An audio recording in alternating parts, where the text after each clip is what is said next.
The game board has changed because what he's been handed is a live hand grenade, i.e. the shutdown. Donald Trump is not a moron, and he's not being advised by morons. He has very, very smart people around him at this time. The real players in this don't have Wikipedia pages. The only way to find out where these people are is to flush them out. Money leaves a trail, money lights up. It's so completely obvious that he and Putin are just throwing them against each other because it's a very, very high-level game that's being played here. We need pristine collateral to undergird the system, hard, pristine collateral at the bottom, and I would put gold, Bitcoin, possibly even silver. I said that, what'll bake your noodle was that they're going to put Bitcoin on the balance sheet, on the Fed's balance sheet, but they're not doing that. What they're doing is they're, of course, putting it on the Treasury's balance sheet. That's Tom Luongo, the geopolitical mastermind behind the Gold, Goats, and Guns podcast and newsletter. Fair warning, this episode pulls back the curtain on real statecraft, and most people aren't ready for what they'll see. Tom breaks down what's behind Trump's weird policy shift on Ukraine and Israel. What Trump has to do is he has to wash his hands of Ukraine without looking like he's washing his hands of Ukraine. He's allowing everybody to get everything they want and still not be very happy, which is exactly what happened to Israel. The hidden plan behind the government shutdown in White has to last 2 months in order to work. If it does go on until day 61, then all of a sudden, all those assets that used to be there are going to be gone. How Trump and Powell are re-engineering the economy for a middle-class revival. Powell was supporting Trump with not cutting. Moreover, Trump hadn't put any wins on the board. Plus, Tom makes sure to let us know exactly where gold and Bitcoin are headed next. Bitcoin's on its way to 175 to 200. Gold is moving hard.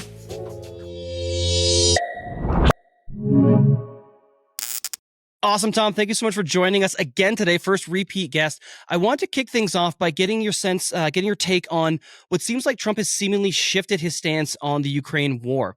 Now, he posted, I think Ukraine, with the support of the European Union, is in a position to fight and win. And before jumping into it, my theory, which is not necessarily a good one, is it almost seems to me like he's trying to set Ukraine up with their own kind of Afghanistan, their own kind of quagmire.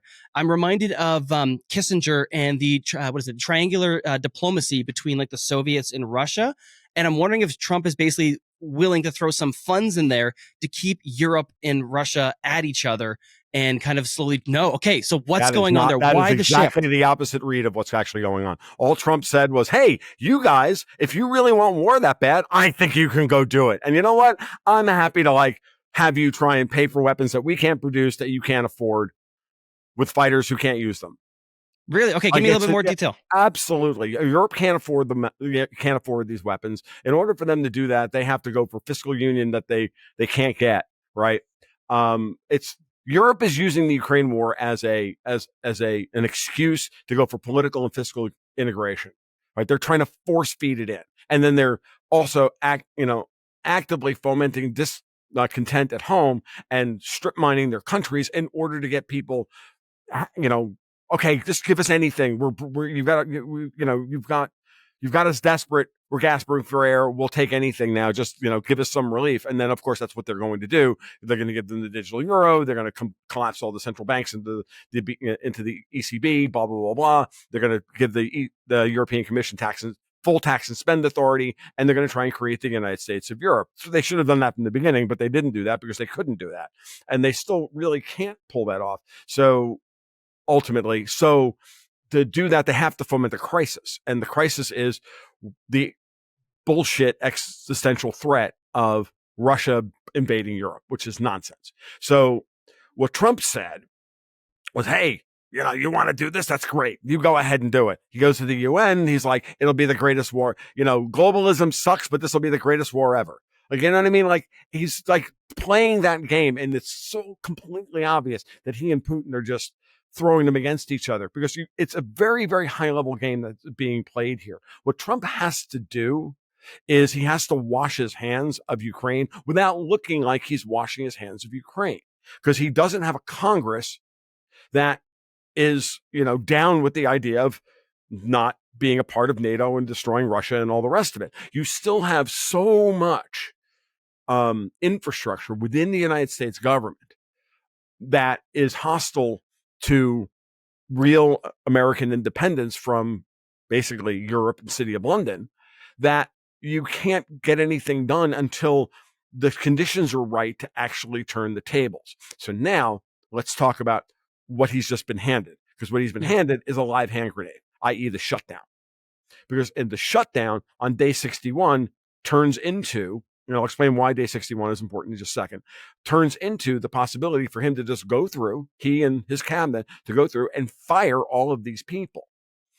He's thrown Russ Vought out there, the director of OMB, which I've talked about. I told everybody for months, I'm like, you're all focusing on Hegseth, you're all focusing on Gabbard, you're all focusing on Pam Bondi and Kosh Patel and all this. And then quietly in the background, they're all taking the flak. Well, Russ Vought just takes his time, gets his staff together, and figures out and gets everything organizationally in line at OMB, so that if we get to a point where he can actually either gets the Congress he wants in the second half of the term, or we get to this scenario where he's going to be able to come in and implement all the cuts to the American budget, to the federal budget, that he wants to do. And he's known this for 3 years, what he wants to do. Like, they knew what they wanted to do well before they came into office. I've been talking to people close to Director Vought for close to 2 years now, behind the scenes. Like, I know people who are, high up in OMB. I've talked to them about it. And so I knew all this was coming last summer and the only question was whether or not Trump was going to get elected or not. And then, of course, they missed at Butler, Pennsylvania, and the rest is history. So why is day 61 important? Well, because as Peter St. Onge pointed out the other day, in order to fire federal employees, you got to give them 60 days notice. Would this mean they've already got notice? What's that? Would this mean they've already gotten notice? I think people have already gotten notice. Okay. Because they have been fired on October 1st. They already know. So now the question is, on day 61, will they, they'll never come back. Everybody's focusing on like the dumb shit, like, the DEI stuff, the grants and all of that stuff. That's not what this is really about. This is really about, what has Gabbard been doing for 9 months as DNI? Outing and finding out. Same thing with the FBI, Patel at the FBI, Pam Bondi at DOJ, and everything else. Everything you've seen in some way has been a shaping action, has been a probe to find out who the real traitors within these organizations are, these government departments are. Because you start a process like, oh, we're going to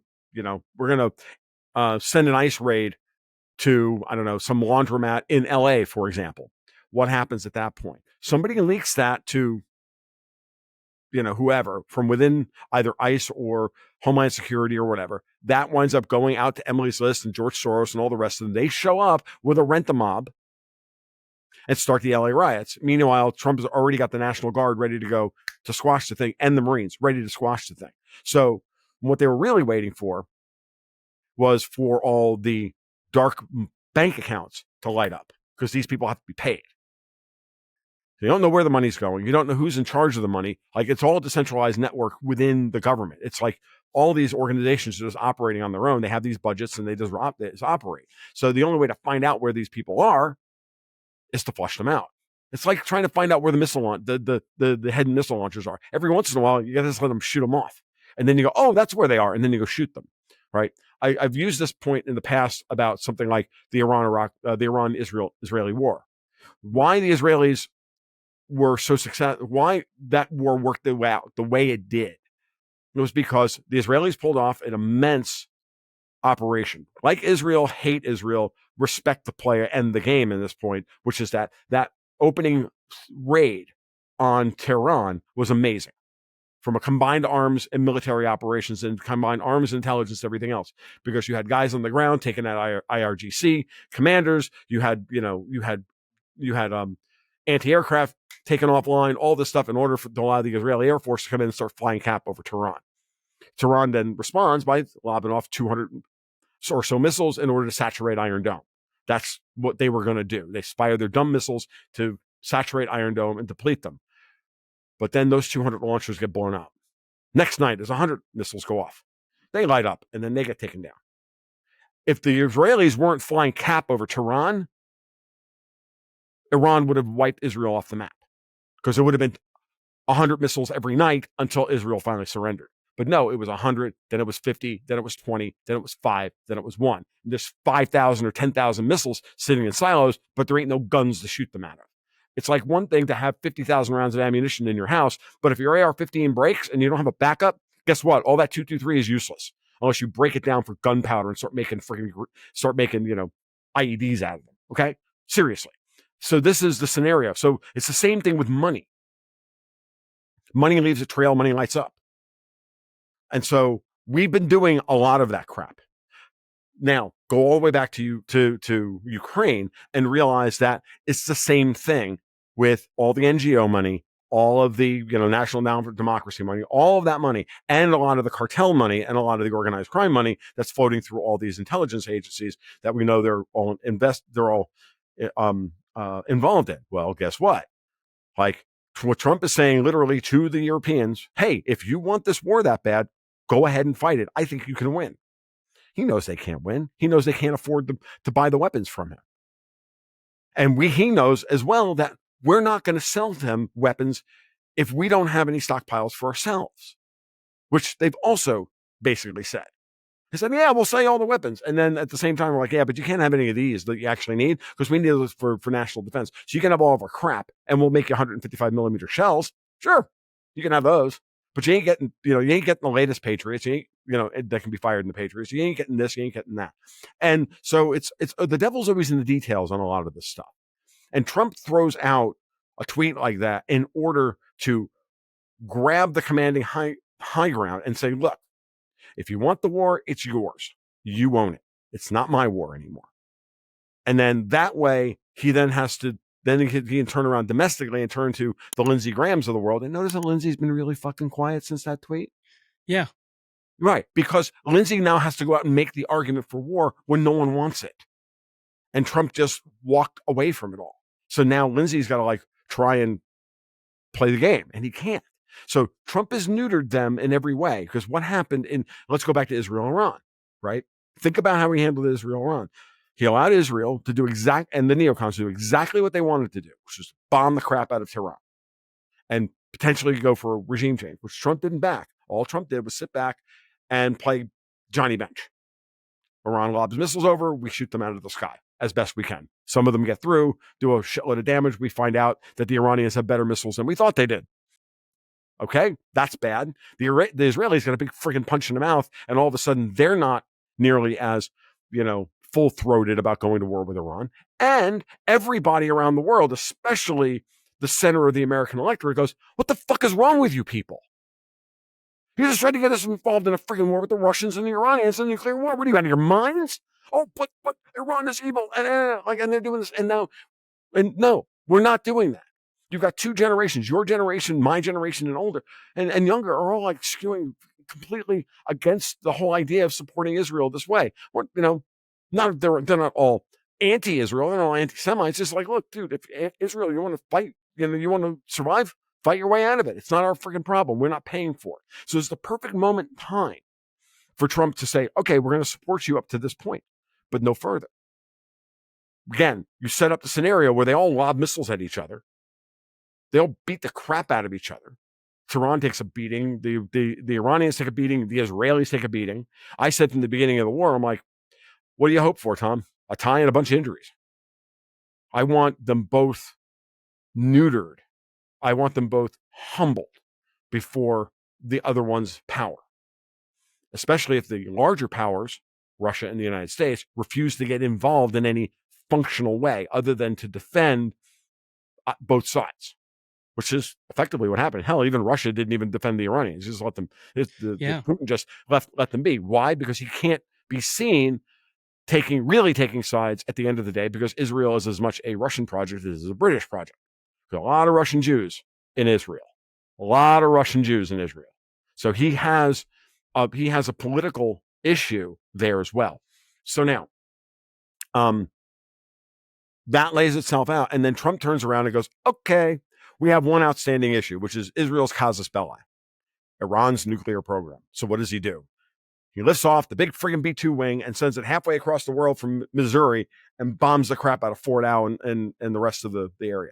Doesn't matter whether those bombs were real, hit the actual facilities, or didn't. It does not matter one whit. What matters is that Donald Trump then, Iran no longer has a nuclear program. Israel, shut the fuck up. And it's done. And now all we have to do is figure out how to deal with Gaza, which he's dealing with. And he's doing actually a very interesting job of how he's dealing with this. So, and that's a more complicated, scenario for another day. But understand that that's exactly what he's doing in Ukraine as well. Okay? He's allowing everybody to get everything they want and still not be very happy, which is exactly what happened to Israel. And it's exactly what happened to Iran. And I could go into, whether I think that, how the British were playing both sides of the conflict, which I think they were. Same the way the British are playing both sides of the current conflict, which I think in Ukraine and Russia, which I think they are. Okay? Like, meaning both sides being Ukraine and the United States, not that I'm not saying that there are MI6 assets controlling Russian policy. That I don't believe at all. I don't think the British have any functional assets other than undercover assets that can, pull off combined arms terrorist operations inside Russia, like, going after the nuclear triad or the Moscow opera house or blowing up Nord Stream 2 or whatever. Like that, I believe they have. They still have plenty of operational competence in. But as far as like having anybody in the Kremlin that's credible, fuck that. They all died years ago. But I do think that, that's the scenario. And Trump is walking us back from being directly involved in this. He has the ability now to walk away from NATO if there's a provocation here. If you think that, if you think I'm crazy about that, why did we send advisors and observers to the combined Russian Belarusian Wargames last month? Yeah. For the first time since the beginning of the Cold War, the original Cold War. Because clearly we're letting each other know what our capabilities are. That's unprecedented in post-World War II history. That's far more important than any fucking tweet that Donald Trump puts out. Because, by the way, Donald Trump says a lot of things. A lot of things are done and he lies for strategic ambiguity, and he lies for strategic advantage. So if you met Donald Trump, do you believe every word that comes out of his fucking mouth? Because I don't. But I do believe, but I watch the after effects of the actions that he takes, and everything makes sense from a very subtle statecraft perspective. And the problem that a lot of people have is they believed all this British Democrat bullshit that Donald Trump is a moron. Donald Trump is not a moron, and he's not being advised by morons. He has very, very smart people around him at this time. And he's got a lot of experience now that he didn't have the first time around. And so, dude's not dumb. I mean, I'm not saying that he's perfect, and I'm not here to I'm not gonna suck his dick or nothing, but I'm like, dude, somebody has to make the argument that, Trump's not an idiot, and that anything more simple, anything more complicated than it's all the Jews, man, is not 5D chess. That's bullshit. That's bad adolescent first grade geopolitical analysis, and too many people are spending their time in that headspace. So let's get back to real statecraft. Whatever happened to people who understood how this shit's supposed to work? We haven't seen statecraft for so long. We have no idea. When we're staring at it, we don't know what to do with it. I mean, I'm at the point now where there's only about 5 people I can even listen to at this point because everybody else is a screaming baby, and that includes like friends of mine. Like people I can literally consider my friends. And I'm like, what did I just hear? Are you, what the fuck? Are you 12? Really? Come on. So, we live in a world where we're all being gaslit by morons on a regular basis, paying taxes to pedophiles, and we're all free and stressed out and over, and just over inundated with bad information. Take a step back, look at where we are, look at the world, and go, wow, we have the real big problem right now is not Russia, Ukraine, and it ain't Israel, Iran. It's Portland and Chicago. That's what you should be worried about. You should be worried about the fact that these people are running the same Civil War color revolutionary plan that they ran on freaking Ukraine and Georgia and everywhere else here in the United States. And they've been setting up for 75 years, if not longer. Because it's now being literally popped off on a daily basis. So that's the question we should all be asking ourselves. That's what we should be focused on. And then we should be asking ourselves really, and I don't give a shit if you're a Bitcoiner, you're a libertarian, you're a card carrying fascist, you're a griper, you're whomever. I don't give a shit. Like, are you going to fight for your home, or are you going to sit back and, be a little bitch? That's where my head is. And it's very simple. There are commies and there are patriots. And, we have to reduce it to that. We're at freaking war, because these people will not, they will not give you the benefit of the doubt. So there are two sides here. There are the communists and the nihilists that have been radicalized on both sides, both the hardcore right, supposedly individualist right, who doesn't want to do anything, and they've been neutralized, and the Trantifa left, and the Soros globalists, and they're all useful idiots against what's really important. It's the American middle class, and the American middle class needs to wake up, understand who's actually fighting for them, and what concrete steps are being taken to fight for them and to stop the radicalization of our society, so that we can stop the Marxist, the push to Marxism, which is what's happening, but Marxism is just a dodge, dude. This is really just about power. This is really about, the upper strata, right? The high, what John Wick table will call the high table, right? In John Wick terms, I used to call Davos, and it kind of is Davos, which is the strata most people don't understand. Most people look at middle management like, Pelosi and, Gretchen Whitmer, and those people are all freaking lieutenants in middle management. They're important. George Soros is at best upper management. The real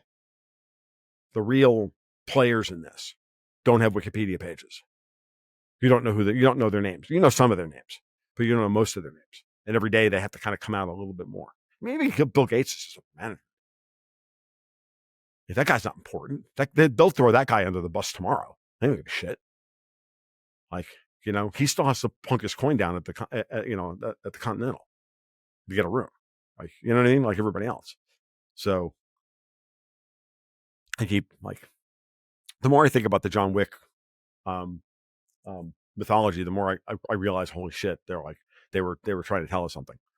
I think that's why it resonates so much too, right? I think they may have accidentally stepped into something where it was unbelievably believable and seemed to fit as almost a theory of what's going on in the background. Are you sick of the fiat-funded fast fashion that falls apart quicker than the dollar? The cheap stuff made to drain your wallet one inferior product at a time? Stop it. There's a better way. Panties for Bitcoin is a family-oriented company built by Bitcoiners for Bitcoiners and held to that unbreakable Bitcoin standard. Certified made-in-Italy underwear that lasts as long as your metal backups. Guys, grab a couple pairs of those lightning boxers for yourself, the softest, most comfortable, durable pair you'll ever own. And surprise your lady with luxurious panties, bras, and thongs. No better way to spark those all-too-important Bitcoin conversations and spread adoption than attractive people in their underwear. Naturally, you can pay with Bitcoin, supporting the circular economy and building that parallel system. Simply scan the QR code or click the link in the description down below and head to pantiesforbitcoin.com and use promo code BTC Sessions to save 10%. Snag yours and share your love for Bitcoin in a new peer-to-peer way. Attention all freedom-loving Alberta Bitcoiners. Tired of the big six banks freezing funds, blocking transactions, or slamming your account shut without warning or explanation just for dipping into Bitcoin? Remember the Freedom Convoy debanking nightmare? The federal government has invoked the Emergencies Act. But don't let them control your money or erase your financial life. Join the pioneers over at Bow Valley Credit Union, a place run by freedom and sound money advocates. I bank there myself. They are the first and only traditional bank or credit union in Canada to directly integrate Bitcoin via their Bitcoin gateway. If you have to use dollars, why settle for a fiat-only account when you could seamlessly move in and out of Bitcoin? No hassle, no questions, no rehypothecation, no leverage. This isn't paper Bitcoin. Withdraw to self-custody at any time. Insured and auditable, it's perfect for adding Bitcoin to your corporate balance sheet. If you or your business is in Alberta, Switch to your Bitcoin refuge at bowvalleycu.com. scan the QR code or click the link below. I want to tease that apart a little bit then. So let's jump back to the shutdown, and we're firing, and we're looking at I think it's over $1 trillion in cuts potentially. I think you're suggesting coming forward. Yeah, easy. One, does that also then, does what they're currently doing also expose, you're talking about money lighting up? does that also expose different sources of money lining up when they do this sort of a move? And then how do they kind of respond? What do they actually do with that information? And then number two, would this explain why Jerome Powell's cutting, or has resumed the cutting cycle? Because what caught my attention from our last conversation was this idea that we have kind of a Fed versus ECB kind of US versus globalist kind of going on, and that Powell was actually trying to defend the US, or putting in kind of the in that sort of a position by basically putting the screws to them by keeping interest rates high. Sure. So why is he cutting? Why is he cutting? But it would make sense if they're looking at cutting this time in the credit cycle, Nathan. It's not that hard. Okay. Like, the game board has changed, and we're in a different portion of the credit cycle now.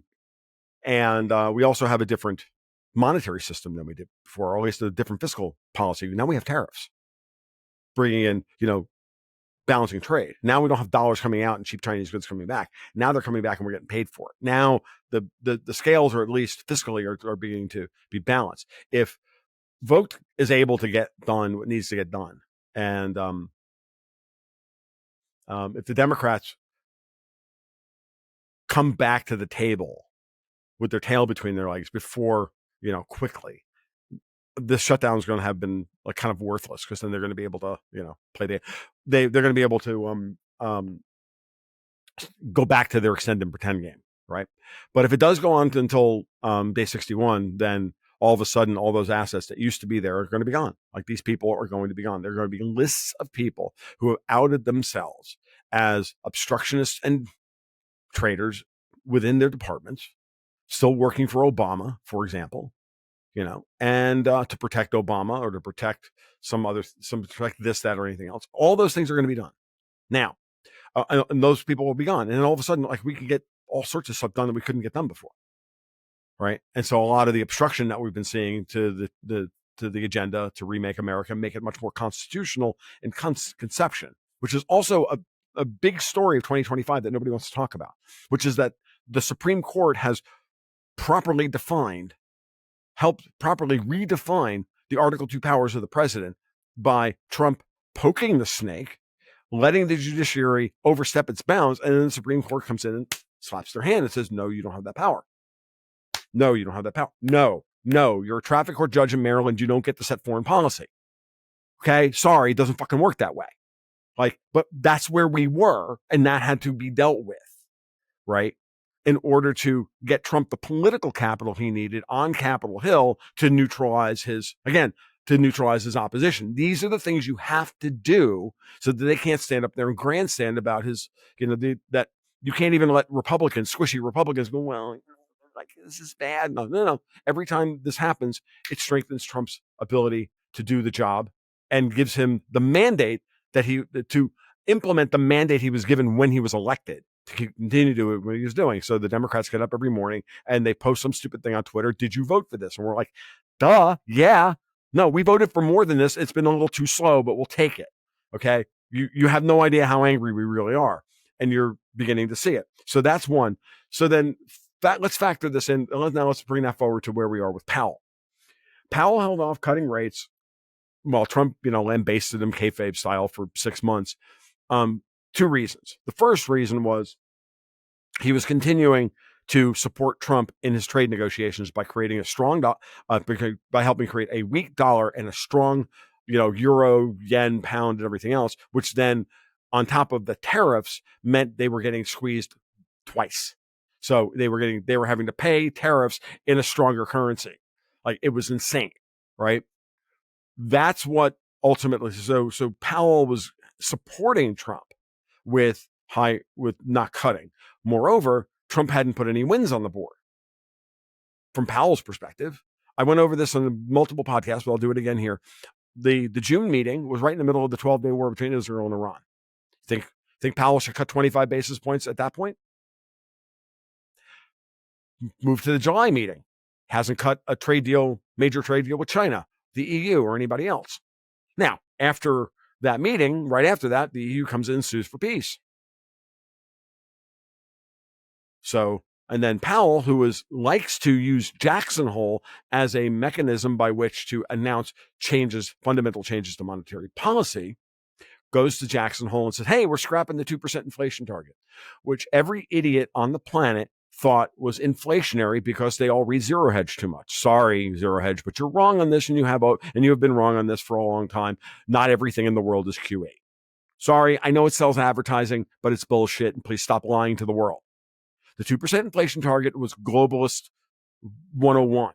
It was put in place by Bernanke unilaterally in 2007 in anticipation of the financial crisis that they knew they were creating, so that they can inflate the global monetary system post 2008 with QE and zero bound interest rates in order to do exactly what they've done, which is to create unprecedented inflation in hard assets, real estate, stocks, bonds, gold, everything else for the last 15 years. They did it on purpose. It was just policy. The 2% inflation rule was a globalist best practice, right? They all do it. Everybody does the 2% inflation rule. It's bullshit. 15 years old, 18, 16 years old. That's all it is. Okay, 18 years old. It's bullcrap. Powell went going back to the dual mandate. And I'm going to focus on labor. Well, isn't that exactly what Donald Trump wants him to do? Which is to, push forward with labor, push forward with improving the plight of those that are working. How do you do that? And that's why Trump wants lower interest rates, because what he wants to do is, of course, bring Fannie and Freddie out of conservatorship, IPO them, overhaul their loans, the loan structure, get us back to the pre-2008 lending standards, suspend the rules. I'm telling you what they're going to do. Scott Bessent's already told you what's going to happen, which is they're going to declare an emergency in housing, hopefully while the government shut down, suspend Dodd-Frank so that we can start lending to the middle class again. Because the middle class can't, small business owners have an unbelievable capital requirement to get a fucking mortgage in this country. Okay. And it's insane. And good lenders or good borrowers are being denied access, to reasonable credit terms against property. So to either expand their business or do what I'm trying to do currently, which is develop my second home up in Tennessee. And I wanted to take some money, cash out remortgage on my house here in Florida. And I've been fighting with the bank for 2.5 months over credit. Like, y'all can see how much money I make on Patreon. And you're asking, like, how can I get denied? Why is this being so friggin' hard for me to get, a friggin' loan? Well, it's because any reasonable tax avoidance strategy takes your money off of your W-2 and sticks it on your Schedule K, and Schedule K income doesn't matter anymore. We're not allowed to use our Schedule K, income anymore. We're not allowed to, classify our assets, our income as effectively dividends from our company, from our profits from our company, and in order to avoid paying self-employment tax. And because of that, I make $60,000 a year. Okay. I mean, It's better than me. which is insane, right? But my point being is that I make more than $60,000 a year. That's pretty obvious. Like I said, you can go to fucking Patreon. You can see how much money we make. So, and I'm not bragging here. I'm just telling you, like, I'm not running into problems because I don't make any money. And I run an internet business. I got no fucking costs, right? I grant into a microphone. I depreciate. Once this thing is depreciated, what are my costs to run this fucking business, right? So, it's like I'm like the perfect borrower and I can't get a freaking note. Okay. That has to end. So we got to recapitalize the middle class in order to get the younger generations to start thinking that they have agency in their future and have the ability to get a home, start a family, build a business, do the thing, build a middle class. Again, it's always just fucking commies. What's the first thing the commies try to do? Kill the kulaks, destroy the bourgeoisie. What is the biggest impediment to a communist revolution? A fat and happy bourgeoisie making money, a middle class. We have to destroy them. They have to be struggle session to do, hating themselves and, cutting the boys' dicks off and everything else. We have to do this, because if we don't do it, then we're bad people. Like, what are you, out of your fucking mind? Like, so this has to end. Okay. And this is what we're fighting. And, oh, by the way, that means we're going to have to accept the fact that we're going to have paramilitary organizations like ICE and the military itself go in and wipe all these kids up that are running around in black bloc, being paid $20 an hour to protest on behalf of George Soros and the British government, whom he works for, by the way. and has always worked for.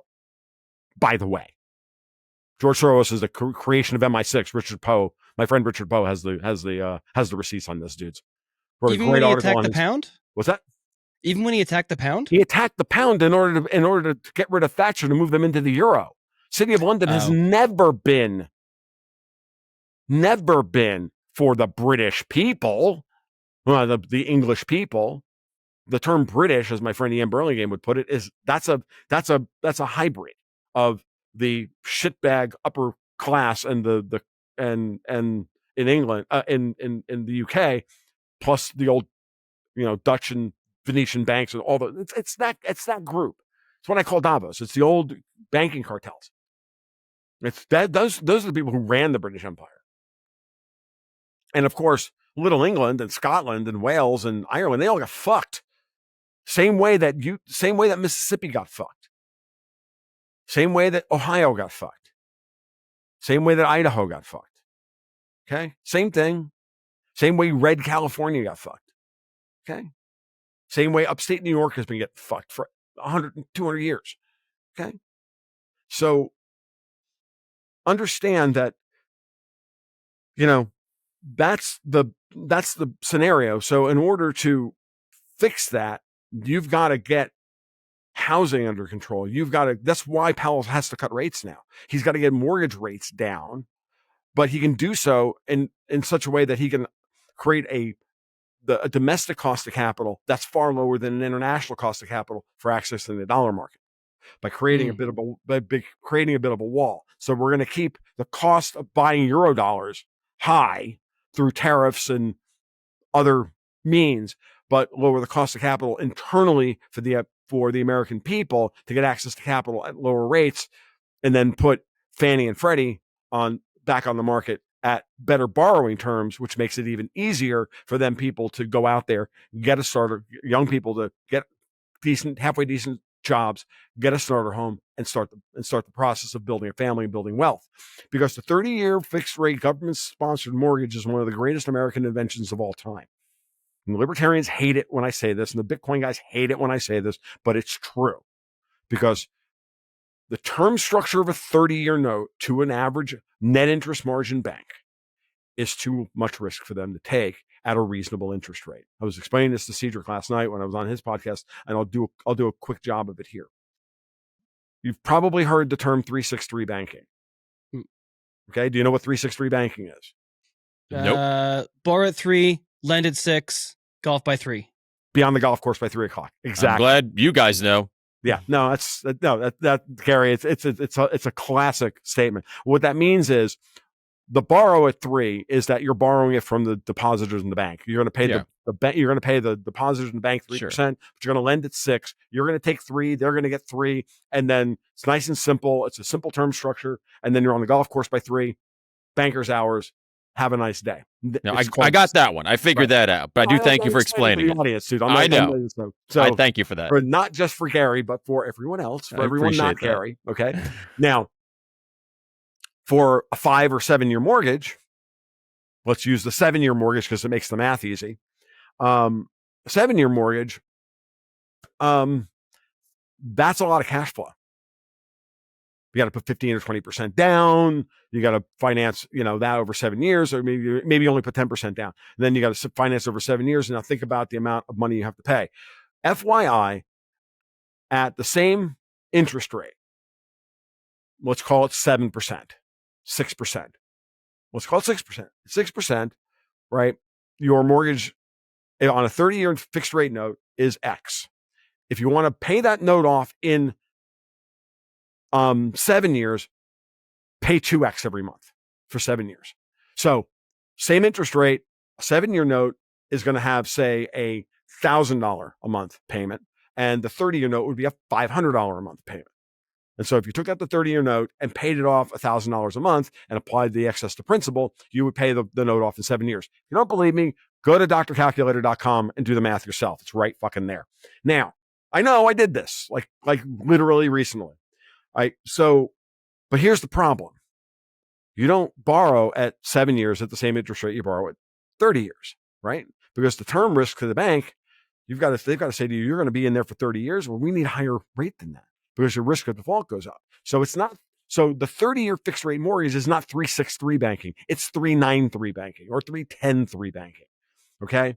So at that point, any advantage over the 30-year note in terms of cash flow to the middle class evaporates to take the 30-year note, right? Because you're paying, your monthly cost is so enormous. Moreover, you now have to figure out how to utilize that capital and make 10% in order to offset the interest rate on your mortgage, right? You got to take the money that's left over, that little pile of money left over, and you got to make 10% on that. And honestly, there's so little money left over, you got to make 25% on that money in order to offset the cost. When you start to do the math, it's horrific. So it's a bad deal. So you're not going to do it. So enter Fannie and Freddie. What Fannie and Freddie say is the following. Fannie and Freddie are just an insurance company. They just turn to the bank and go, look, we'll guarantee the note. Lend to them at 6%.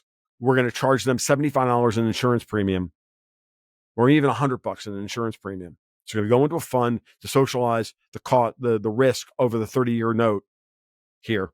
And the homeowner gets the 6% note, $600 a month. We're just using the math. I know that math is like ridiculously low, but let's just use that math, right? You pay $600 a month as opposed to paying $1,400 a month. And they can take that $800 a month that they would be paying on the 9% 30-year note, and they can use that to save, invest, start a business, this, that, everything else. And they can use that. Then all they have to do is beat 6% in the market.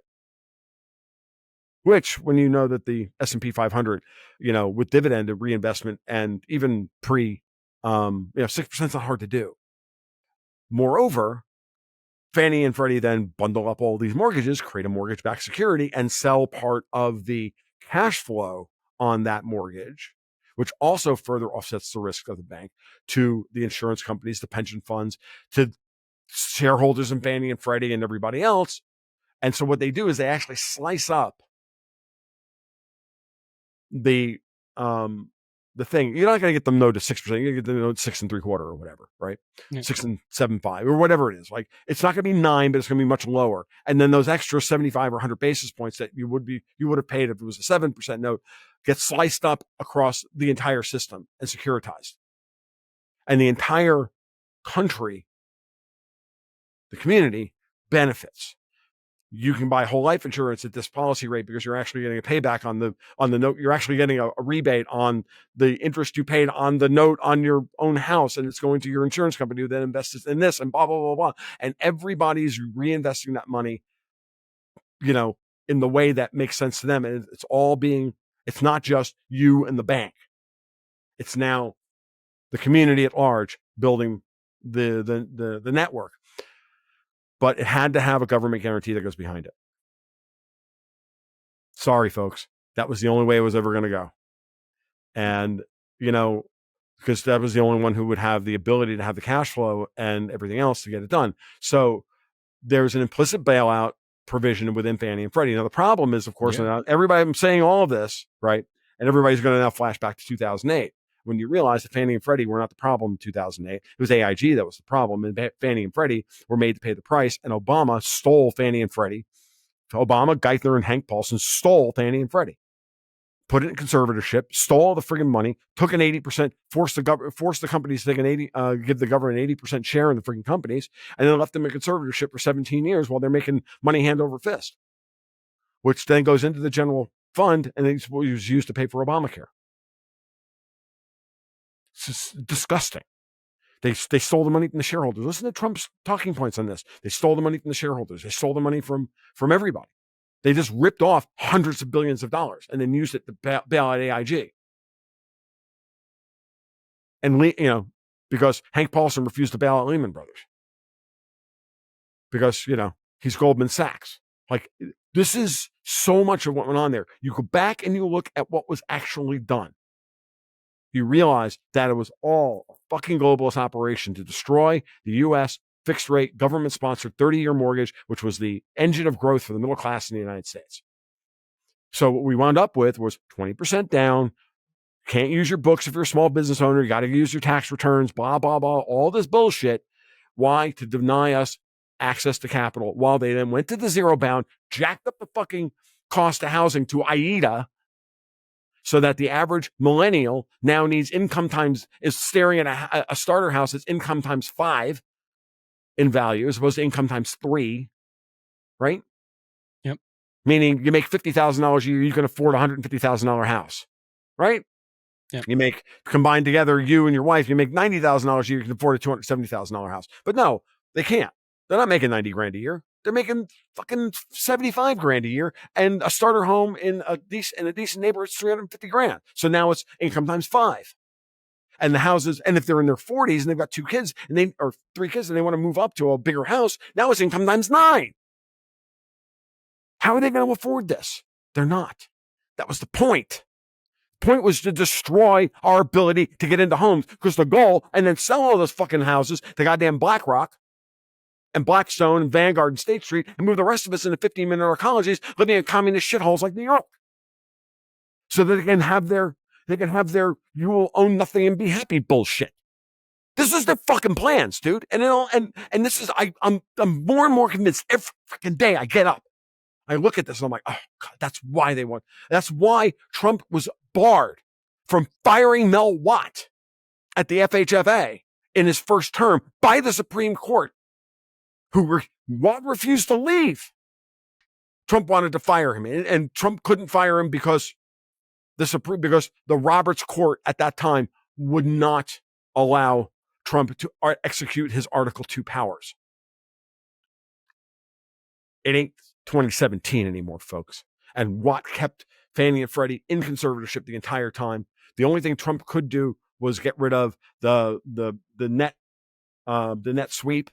profit sweep of Fannie and Freddie into the government coffers. And so for the last 8 years, Fannie and Freddie have been building a massive capital base within the company. They got $150 billion in free cash flow just sitting on their accounts in T-bills, for fuck's sake.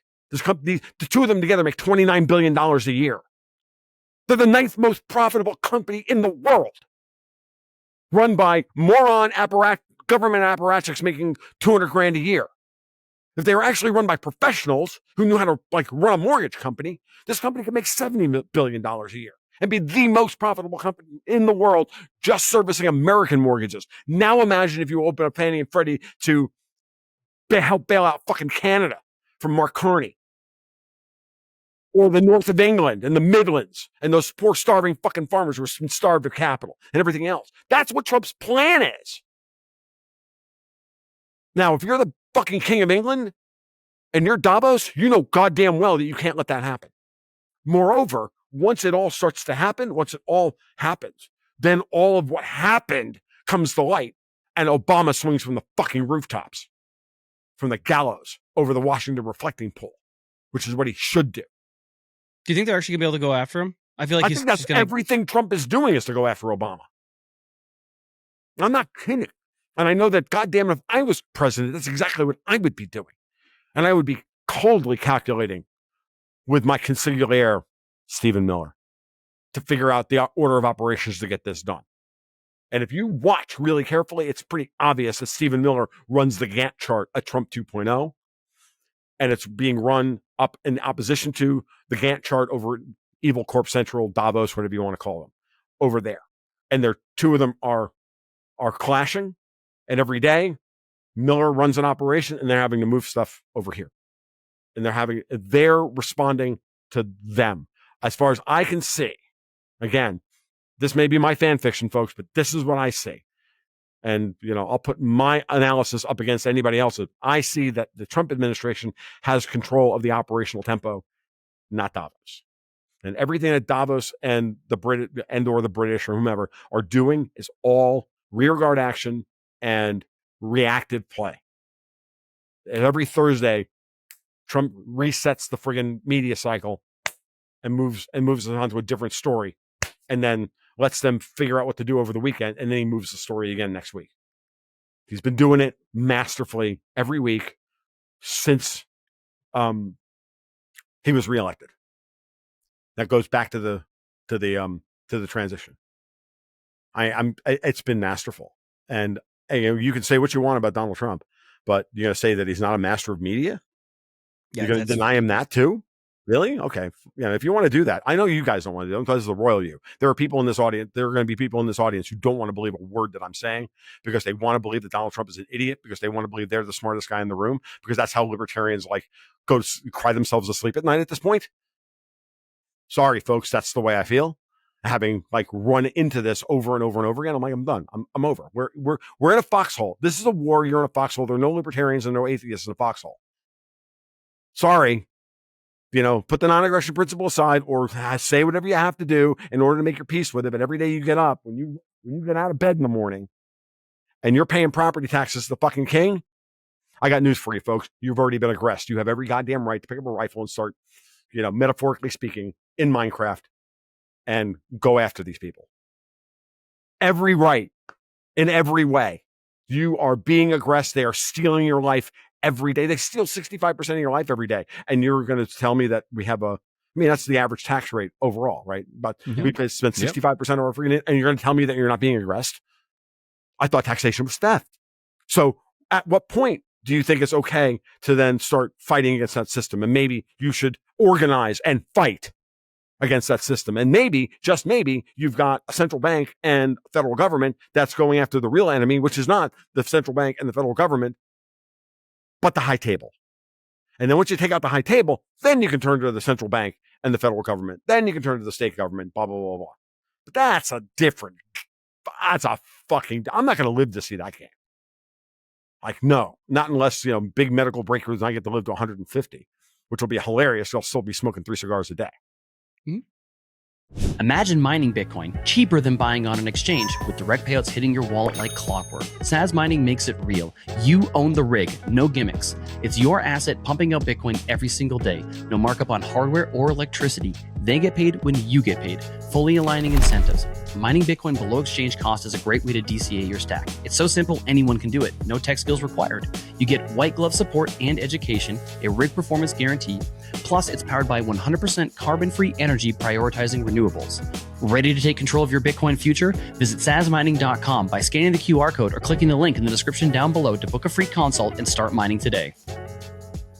Big win. Okay, I want to tease this part a little bit so I make sure I'm following everything correctly. So, particularly with like Ukraine and what was going on with Israel and Tehran, that was a way for Trump to step away from them. It was a way to basically make it their problem and go and focus domestically.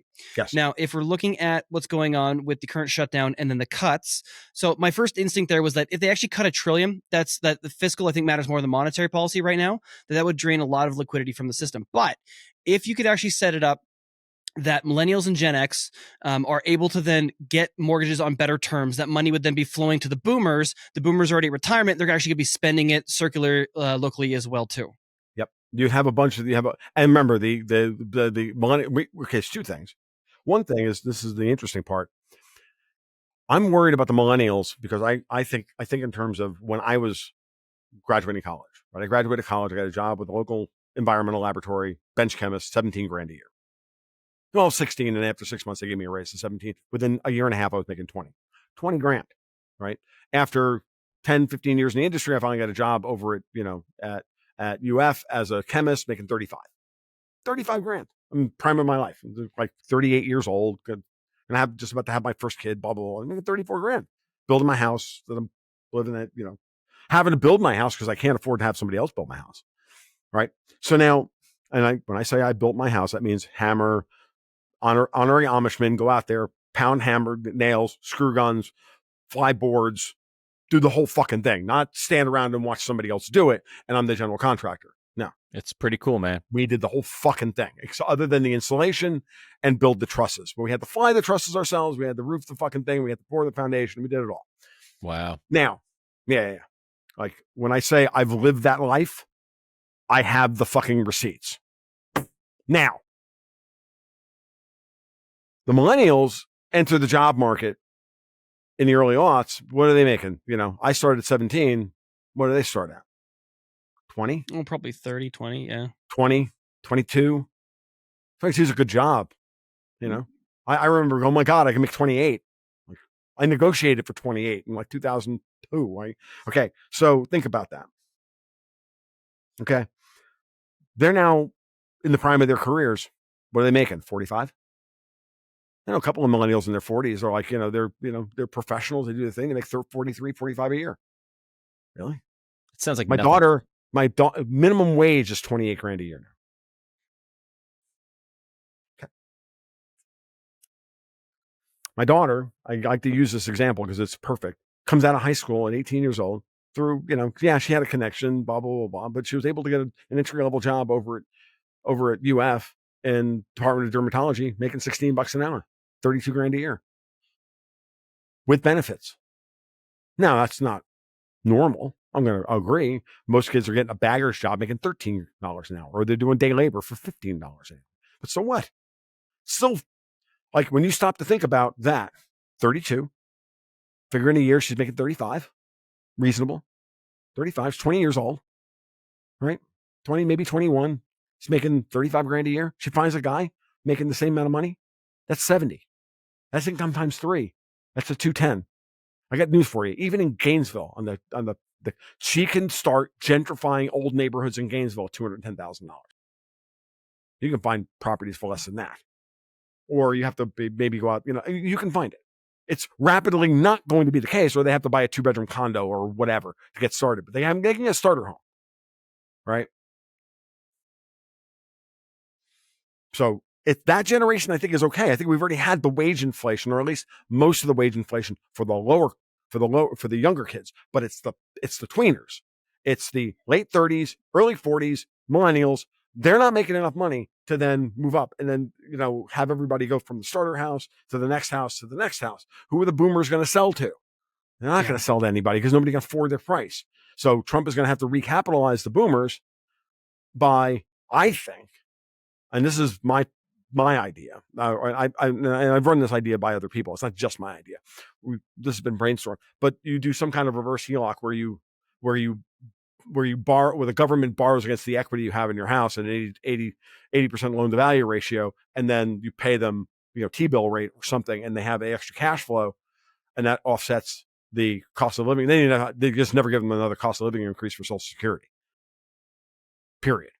And then the government gets the cash to then retire some debt or, whatever they have to do to shore things up.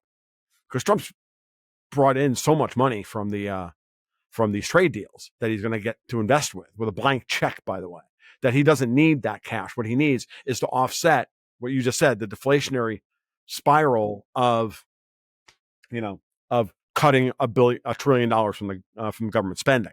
So that money has to, that money velocity has to be replaced in some way. That plus the getting the kids into lower monthly cost mortgages and breaking the cycle of BlackRock and Blackstone and State Street buying up residential housing, selling it to each other at inflated prices, and then tripling everybody's rent, which is what these fuckers have been doing, to set markets that are beyond the pale, and then sell them to boomers who then retire to Florida, take that money and then you look at their kids and go, why can't you do it?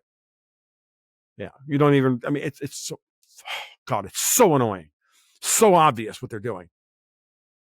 But those two, and that's the other reason why Powell will be cutting interest rates, in order to stave off any credit deflation from the softness of in the credit markets from 4 years or 3 years of high interest rates, higher than neutral interest rates, on purpose, done to bankrupt and to really put Europe behind the 8 ball, set that tariff wall between the offshore dollar and the domestic dollar, and then start to recapitalize the country. That's what I think their plan is. It's not going to be easy, and I don't think we're going to have, this is something I've argued with like Dave Collum with on multiple podcasts and other people, and it's even an argument that myself and Dexter White are having within Gold, Goats, and Guns as we talk about these issues.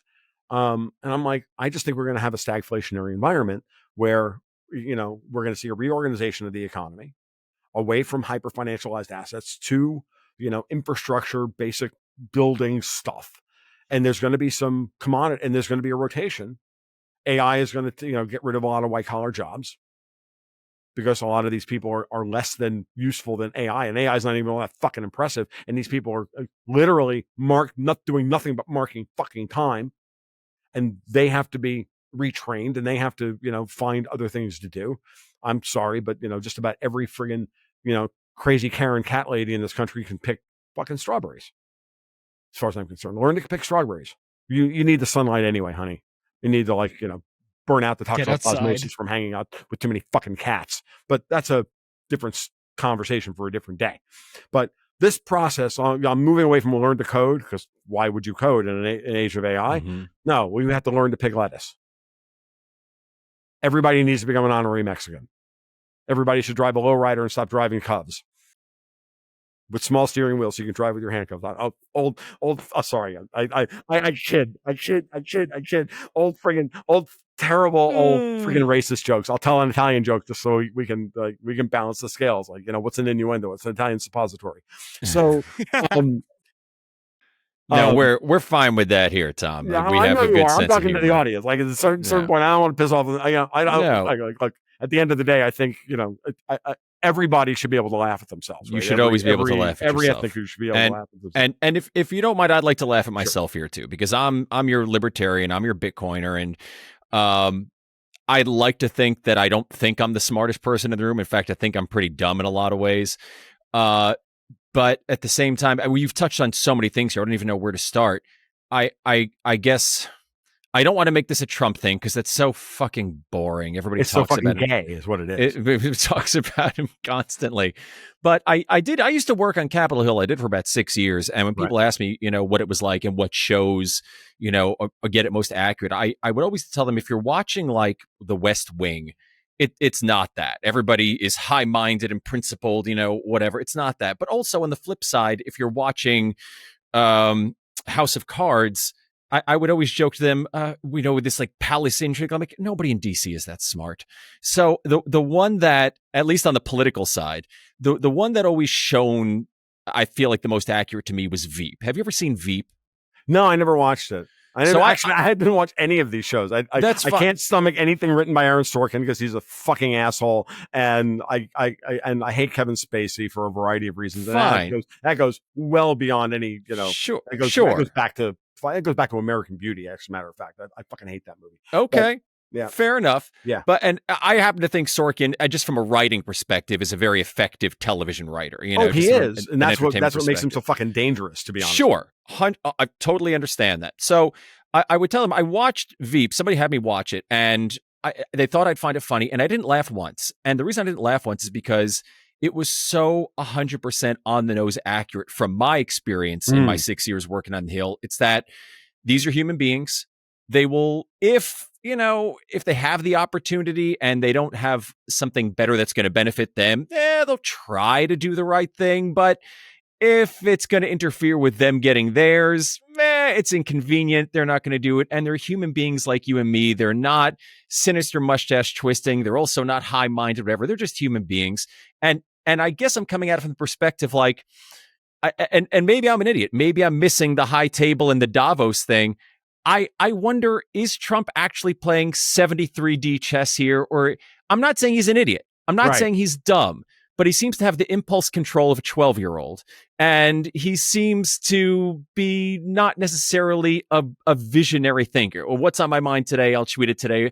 And maybe there's people behind him doing things. And I don't know. No, Gary, you're absolutely right. Let me put it to you this way. Sure. Bill Maher, we saw when Bill Maher went to Mar-a-Lago about a month and a half ago. Yeah. And he was like, wow, why don't I get to see that guy that I met at dinner last night on TV every day? I'm like, yeah, well, it's because Donald Trump is very smart. That we're all different than the character we play on TV. Sure. Okay. So, Nancy Pelosi she's a nasty piece of fucking work. And then she goes out there and she wraps herself in the moral high ground. And, the older she gets, the more the mask slips, because, dude, she's 82 years old and she drinks a lot. Donald Trump, Elizabeth Warren isn't as stupid as the character she plays on TV. Because she seems pretty dumb. She seems pretty bad, yeah. She's pretty dumb, but she's not that dumb. She knows exactly what she's doing. When she argues for unrealized capital gains tax on equities, she knows why that's going to be bad. Okay. And she knows who she's working for when she does Okay. that. Okay. AOC's not dumb either. She's ruthless. She ain't the smartest chick in the room. She certainly ain't the hottest. But I think she's pretty hot as far as politicians go. Hot. I said she's not the hottest. Fair. Like that goes, certainly not the hottest on Capitol Hill. I'll take Tulsi Gabbard over friggin' AOC like every day of the week and twice on Sunday. But yes, love you, Tulsi. But that being said, she's not as dumb as she's ruthless and she's conniving. The same thing with Kamala Harris. Kamala Harris Kamala Harris isn't stupid. I would say she's probably more MK Ultra than she is anything else. Right? She has all those personality tics. So I get what you're saying, but remember, these people are all middle management. That's what I was going to get at. Like, Trump feels middle management to me. A lot of them feel middle management. Trump is not middle management. Trump is upper management. Trump is the president, and he could be like Bush the Lesser was middle management. Okay. Obama, not middle management. Obama was immediately elevated to upper management. Okay. Hillary could have been upper management. She lost to Trump. She has now nothing. She's been excommunicated. And that's just the way that is. Hillary aspired to the high table because they're just Arkansas grifters, the Clintons. That's all they are. They're not masters of the universe. They're just drug runners from fucking Arkansas. They're exactly what you think they are, folks.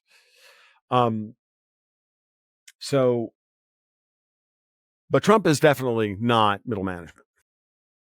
I don't think but I do think that he is clearly backed by our faction within, quote unquote, the high table.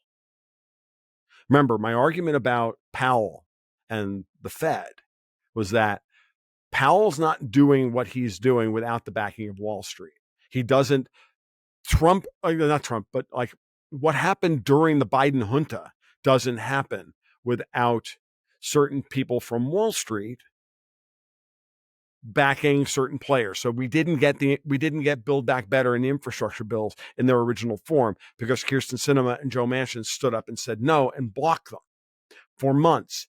They don't stand up and block them if somebody's not patting them on the shoulder saying, you keep doing this, you're fine, you're not going to get killed, you're not going to get attacked, don't worry about it. Your family's fine, your wife's not going to get killed. You do this, and that's it. If you don't do this, your wife and family are going to get killed.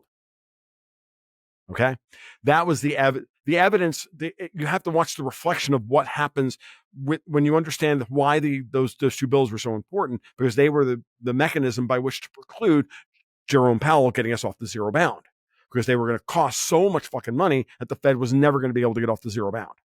That was the point of those bills. It wasn't to destroy the country per se. That would be the downstream effect. But the real effect was they were expecting to pass Build Back Better, pass the infrastructure bill, not reconfirm Powell for second term, put Lael Brainerd and MMT in charge, and then fully destroy the country.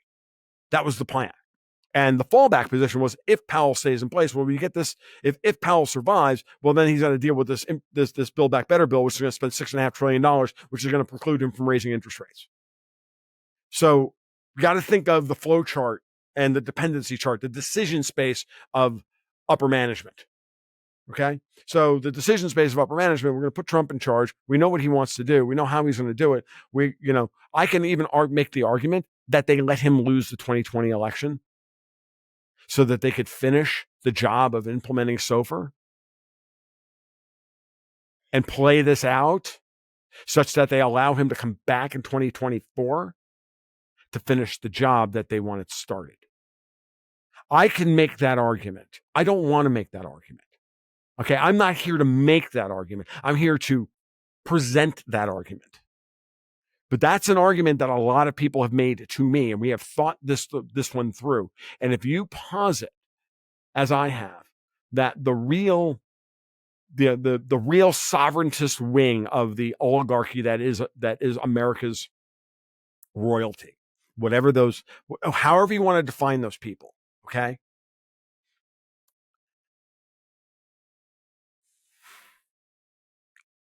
strategically retreating and letting the Democrats nearly destroy the country might have been the right play. And then you just defend Trump just enough to allow him to come back to power. But but I'll be honest with you, I can make the argument, but I can't even convince myself of it because I got so many other ideas. I got so many other contrary bits of data and it's too much dependency and too much fucking chaos in my head to think that could even be possible. Okay. So what happened was they lost in 2020. It's that simple. They got outmaneuvered. They got outplayed. And so they retrenched for 4 years. And then Trump survives Butler, Pennsylvania. And then they go all in. And they did. The tech bros, Wall Street, Jamie Dimon, John Solomon, this one, that one, everybody. They all went in hard for Trump. And Jamie Dimon gave the friggin' gave the game away during the primaries when he backed Nikki Haley. Now, he didn't back Nikki Haley because he was against Trump.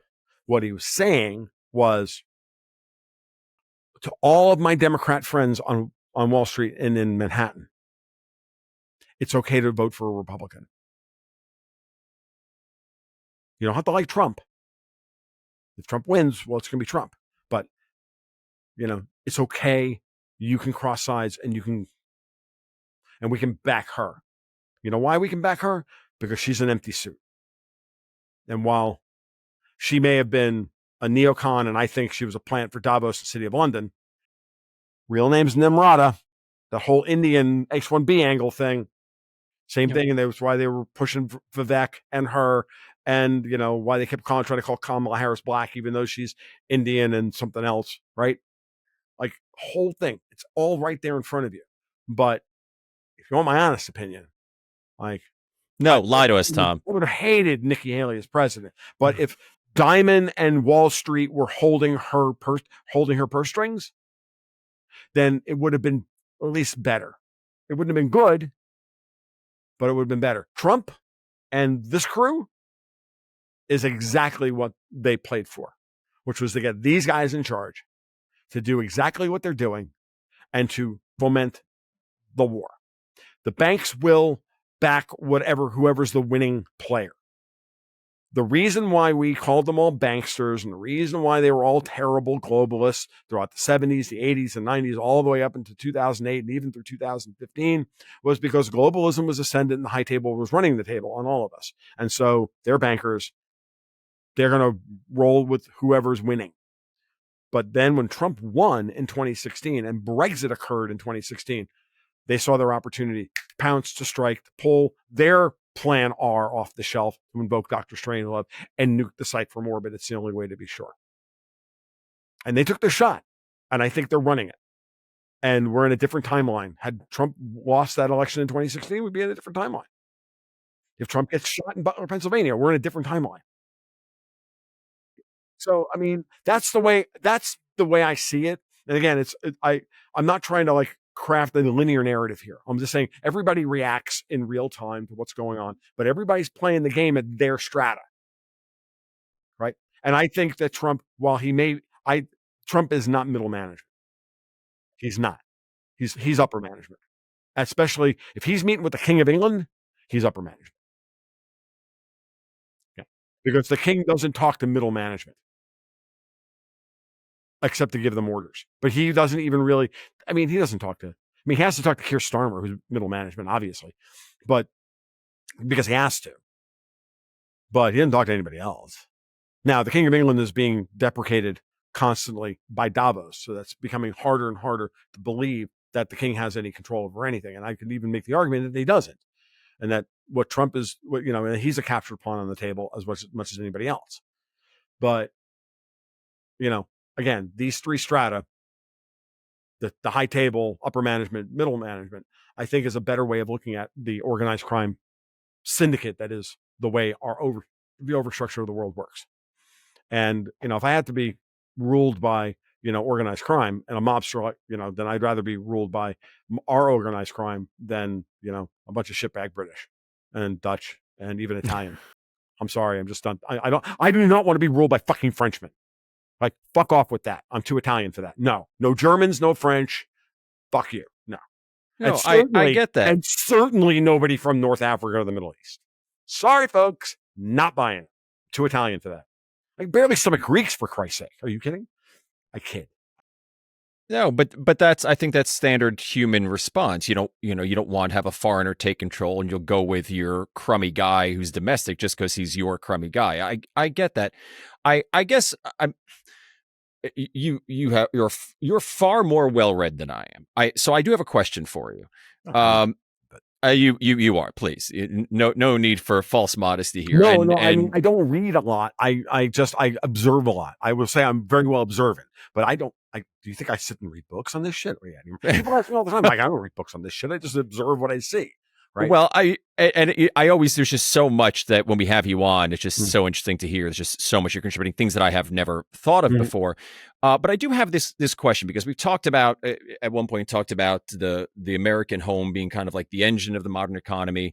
You talked about how you built your home. And I know you're not necessarily a libertarian, not necessarily a Bitcoiner in the sense that I am, or maybe Nathan is, but I think we share, in some respects, similar values. I think Absolutely. I admire the fact that you are, you built your own stuff, you're self-made, you have kind of an independent American spirit that I think is what built the country, and I think is wonderful. And I'd love to see more of that. I'd love to see us get back to that. So on the other hand, I see we've done years, well before 2007, of money printer go burr. And I've seen charts of how the median age of couples buying their first house is going up and up and up and up.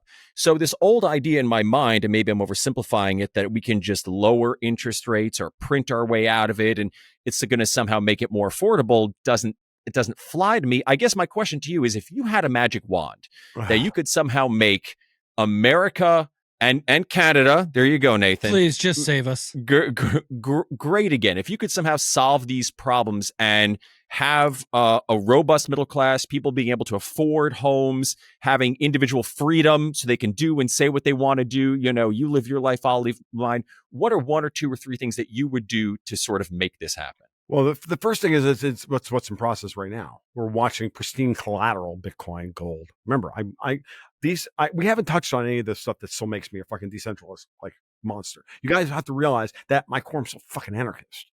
Okay, I still don't believe government has the right to do anything, but I recognize the fact that there are things that I can't do on my own, and I have to institute some other group to get it done. And if I'm being aggressed, then I have to organize an army. Okay? And if the army is far vaster than mine, then I have to play that game. This is not something I want to do. This is something I have to do. So I have my principles, but those principles, like everything else, don't survive contact with the enemy. Okay? They just don't. But you should hold them dear, and you should try and live your life as best as you can to them, but you cannot necessarily implement them at this moment in time. And if anybody wants to play the actually game, I don't give a fuck. Call me whatever you want. Call me a fascist, and I'll make a flag with a red, white, and blue fucking swastika. What do I give a shit? Seriously. So if I were the waving the magic wand is hard. The first thing you have to do is realize that you have to make a fundamental choice. And what I would argue at this point is I don't want to see a fundamentally inflationary system built on debt and slavery. And by slavery, I mean feudalism. By feudalism, I mean property taxes. Let's start at the beginning. Let's get rid of property taxes. Property taxes are the original sin doctrine of the government, and there's no baptism. You will pay, you will pay, you will pay. You will always pay your tithe to the king. Right? So, that's not a metaphor, by the way. If you don't think that part of your property taxes doesn't go to fund that motherfucking king fucking sausage fingers, you're terminally naive. Now, we have to start there. People have to be secure in their home, their homestead as their domain. We can start to reassert property in allodial title. I believe in Bitcoin or some version of Bitcoin, something like Bitcoin-esque. I refuse to be a Bitcoin maxi because I don't believe technology ends. It's that simple, right? And that's the only reason. But I love the basic idea of Bitcoin. I read the white paper in 2010. I went, this is brilliant. Let's do this. It took me 5 minutes. I read the white paper. I'm like, yeah, that worked. Like, it wasn't hard. I'm like, but so we need pristine collateral to undergird the system. We need to look at Exeter's pyramid of the inverted pyramid of the monetary asset, right? Where gold at the bottom or hard pristine collateral at the bottom. And I would put gold, Bitcoin, possibly even silver if necessary, but I don't think silver is ever going to be a monetary asset again. Whatever else you can come up with as a monetary asset. Pristine collateral that has zero counterparty risk. You own it, your keys, your coins, right? I got coins I got coins buried in the backyard and I got dogs in front of it. No counterparty risk. You got to get through Goober. Goober's a big boy. He's 90 pounds. He doesn't have half his front teeth because he keeps like killing raccoons. Okay. He's good at it. He killed one last week. Big motherfucker too. And then we don't have big raccoons down here. They're all small. So, but venture into Goober's yard, make a poor decision, pay the ultimate price. Fuck around and find out if you're a coon. Now, so we need pristine collateral, right? And we need that pristine collateral to balance the balance sheets of the existing price structure of the world as it exists now. Because a massive deflation is far more destructive of the social order and playing directly into the hands of the people who are trying to collapse our society and steal all the wealth, because they've pocketed all of the money for the last 100 years. They're sitting on piles of gold and real estate and assets and cash flow and this and that and everything else. And they would love nothing more than a beautiful 90% deflationary environment. Oh, the libertarians will all scream, yay! Our gold purchasing power went up. Bitcoin is going, yay! Well, we have effectively purchasing power went up for us. And then you'll find yourself without a home. Sorry, you said deflationary environment? There would be a deflationary environment where you would watch PDE on the Schiller PDE drop from 40 to 4. Meaning the Dow would go from 46,000 to 4,600. Why wouldn't the price of gold and silver drop as well? Because that's your money. So it's cheaper for you to buy it in Bitcoin or gold. Yeah. What'll happen? Yeah, they will drop as well. They're not going to drop proportionally as well. They're going to drop. There's a reason for that, because stocks are higher up the Exeter's pyramid. Okay. They exist. Their valuation is a multiple of stuff at the bottom of Exeter's pyramid. So pristine collateral, they own all the pristine collateral, folks. Like your half pound of gold you got stashed in the toilet tank or whatever in a Ziploc bag. Got news for you. Ain't shit. They're sitting on 400. They're sitting on vaults of multiple 400-ounce bars of this shit. They can deploy it and they can come in and they can buy up everything. And that's what they did after war. That's what they did in Weimar Germany. It's what they did after the Depression here in the United States. Like, it's what they do.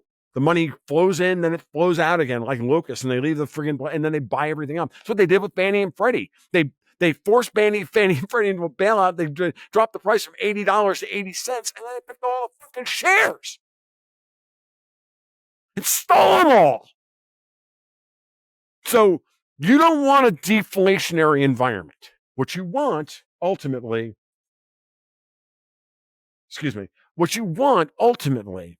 is a stagflationary environment. You want the money supply for all intents and purposes at the M3 level. You want it to just sit in a range band.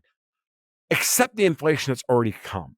Allow the value of the pristine collateral to rise to offset the cost, to lower the multiples of the balance sheets of the banks, and then allow and go for real positive growth relative to interest rates, and let that express itself over time. Get wage growth up, and move forward. And look, it's not going to be easy. Human beings are between 1% and 2% real wealth positive on a yearly basis. in terms of real wealth, we compound wealth between 1% and 2%, probably about 2%. Now, maybe we're up to 3% because of technology, but around 2%, 20 years ago. And, Gary North used to ask this question all the time. It used to be 1%. Sometime around the mid-19th century, it compounded to about 2%. And we look at the world we built. Like he always asks the question, why did this happen? I don't have an answer for it. Come up with a great answer, write a treatise on it. Let's argue about it. And he used to write this up all the time. And I've thought about this a lot over the course of my adult life. And maybe with the advent of some of the things that we've lived through in the last, some of the technology that we've implemented, maybe we're growing it. We can grow as much as 2.5% now, right? Or maybe because we're reaching the end of really the true end from a physical perspective of Moore's law, that any productivity gains that we're going to get from faster computing are gone. And we're hitting the friggin' limit. We've reached the limit of, thermal efficiency of the internal combustion engine, of solar panels, of this, of that. We're reaching these physical limits. And as a physicist and a chemist, I understand the very real possibility that we're going to hit that end, and that this is as far as we go in terms of the efficiency of our capital base. Now we have to make our humans more efficient. Now we have to get more esoteric in our use in material science and crystal and crystallography and all that stuff, as opposed to just raw, so there's opposed to like raw metallurgy. Now we really have to get serious about how we're going to build new materials for the future in order to unlock new potentials. So can we just reduce friction in trade first? Yeah, could we just do that, right? But my point is but here's the problem. Who do you think put the friction in trade in place? It's not Trump's tariffs. Oh, I just mean trade in general, like trading down on Main Street, not international trade. I'm saying like a global trade. Like the problem here is that what the high table does is they look at you and me and they go, well, he's got like an hour's worth of free time in his life. That's too much. We need to take that away from him. That's our time. We own that time. How can we take that away from him? The only scarce natural resource, this is where libertarians are, the only scarce natural resource is time. If they can steal our time from us by making us sit around and talk about how they're stealing our time from us, got news for you, dude. This podcast is worthless. Unless it communicates to 50,000 people or 100,000 people or however many people it's going to be, that they go, oh, holy shit, Tom's right. I need to stop listening to so many goddamn podcasts. I need to go out and build something with my free time. Or I need to fix a problem in my community that will get back, my entire community will get back a minute a day or 2 minutes a day. Imagine how, and then Davos has to scheme to figure out how to take one of those minutes back. We're at the point now where they've stolen so many minutes from us. The return on investment for stealing the next minute, I just thought about this. Stealing the next minute is going to be more than it's going to cost them than the return on investment of getting of what they get from that next minute. It's not going to cost them 3 minutes of time to get 1 minute's worth of. So eventually their whole system collapses anyway. That's really the centralization versus decentralization argument in a nutshell. Okay. So now, raise the value of the pristine collateral. Allow that to happen. You've already had basically the wage inflation, most of the wage inflation that you would expect. We've got to fix the middle class. We've got to fix the middle income problem for millennials who are way behind the fucking curve. And that's a really big problem, and it's bigger than my brain. I'm happy to be part of the conversation of how to get there. I had multiple conversations with people of how to get it done. I'm not convinced of any of them. This is what I do when I sit and chat with my friends, and we do the cigar thing and we chat. I was doing this with a friend of mine on Friday after doing a 3.5-hour podcast with the cypherpunk podcast with those guys. I did a Rogan-esque 3.5 hours with those guys. It was insane. Fun as hell though.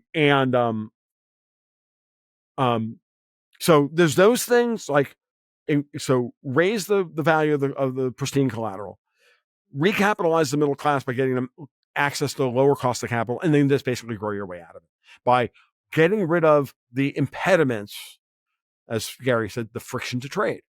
We have to get rid of all the ridiculous regulations. We got to get rid of and fire all of the HR departments and the DEI hires and the managerial state. They all need to go away. That $1 trillion we're going to save in government spending is $3 trillion worth of GDP, because all those people do is waste your fucking time and keep you from being able to go out and be brilliant. Even if all it does is de-stress you to the point where you can actually watch a television show and not fall asleep out of exhaustion at 9:30 at night, or self-medicate with 6 beers, or whatever the fuck it is that you do to get through your day. I kill pixels and smoke cigars. Like, that's what I do. And pet my dog. I love my dog. Should I be killing pixels or should I be writing music with my free time?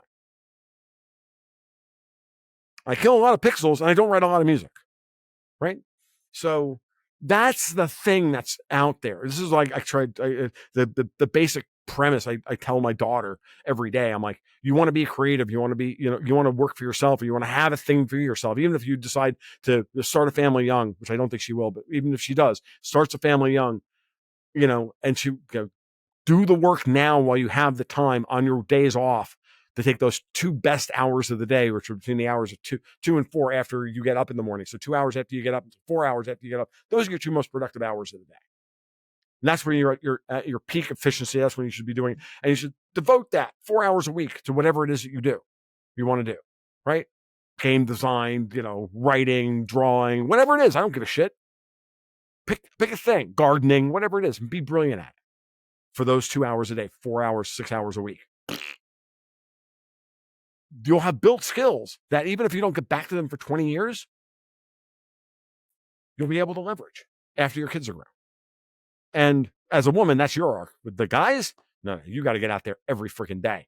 And from the age of 15, 16 on, and do that and build the skills now so that you can get out into the workforce and be incredibly efficient. And we have to get these toll booth operators out of our fucking way. And that's all the high table is an endless series of toll booth operators saying, we have the right to slow you down. Fuck you. Blow through the toll booth, give them the finger as you go by. And, if they pull out a gun, shoot them first. Done. Move on. And that has to be the libertarian spirit. That's where libertarians have gone wrong. They do not understand that it's okay to shoot fucking back. Or preemptively shoot, metaphorically speaking, the people who are trying to aggress you. You don't get they don't get to stand there and go, I'm not touching you, I'm not touching you, I'm not touching you, and not call that aggression. No, you pop that motherfucker in the mouth and you walk the fuck away. And you don't feel bad about it. Oh my God, did I violate his human rights? Yes, you did. But he violated yours first. He invaded your space. He wasted your freaking time. These Antifa little fuckers who are running around or hanging out in the middle of streets, using the law that car drivers have to defer to pedestrians on the road. They're using the law against you. It's a limit. It has to go away. They have no right to sit in the goddamn public street and stop traffic. The reason that we have to defer as car drivers to pedestrians is to have a clear cause of right and wrong in case somebody gets hit. That's it. And then they use that to stop the flow of traffic? To protest oil? No. Grab them out of the friggin' street, beat them break their orbital socket, and move on. I'm serious. This is an anti-civilizational response in there. They started it. It's an anti-civilizational response. They don't want people living their life, doing what they paid for the road. They paid for the car. Everybody paid for the whole thing. The road is there. It's a public right of way on purpose for a reason. They don't get to just clog it up because they're pissed off about Palestine. No. Stand on the side of the streets, wave your signs, do whatever you want. Persuade them. That's not persuasion.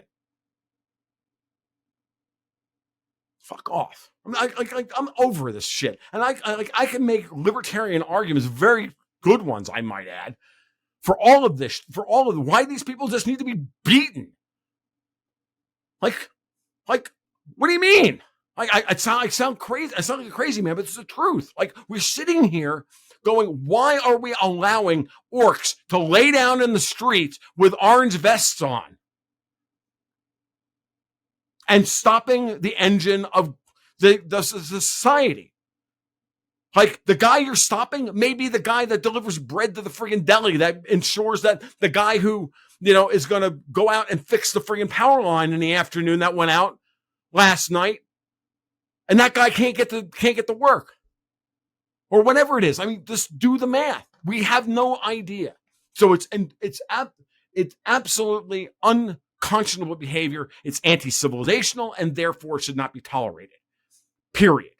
And if you can't wrap your head around that, I would argue you're not even a libertarian, because the whole point of libertarianism is to reestablish civilization through the respect accorded other people of their civil rights and their personal rights. Well, I have a right to use the road. You don't have a right to stop me from using the road because you're angry about some other goddamn thing that somebody else is doing. You're angry at ExxonMobil. Go deal with ExxonMobil.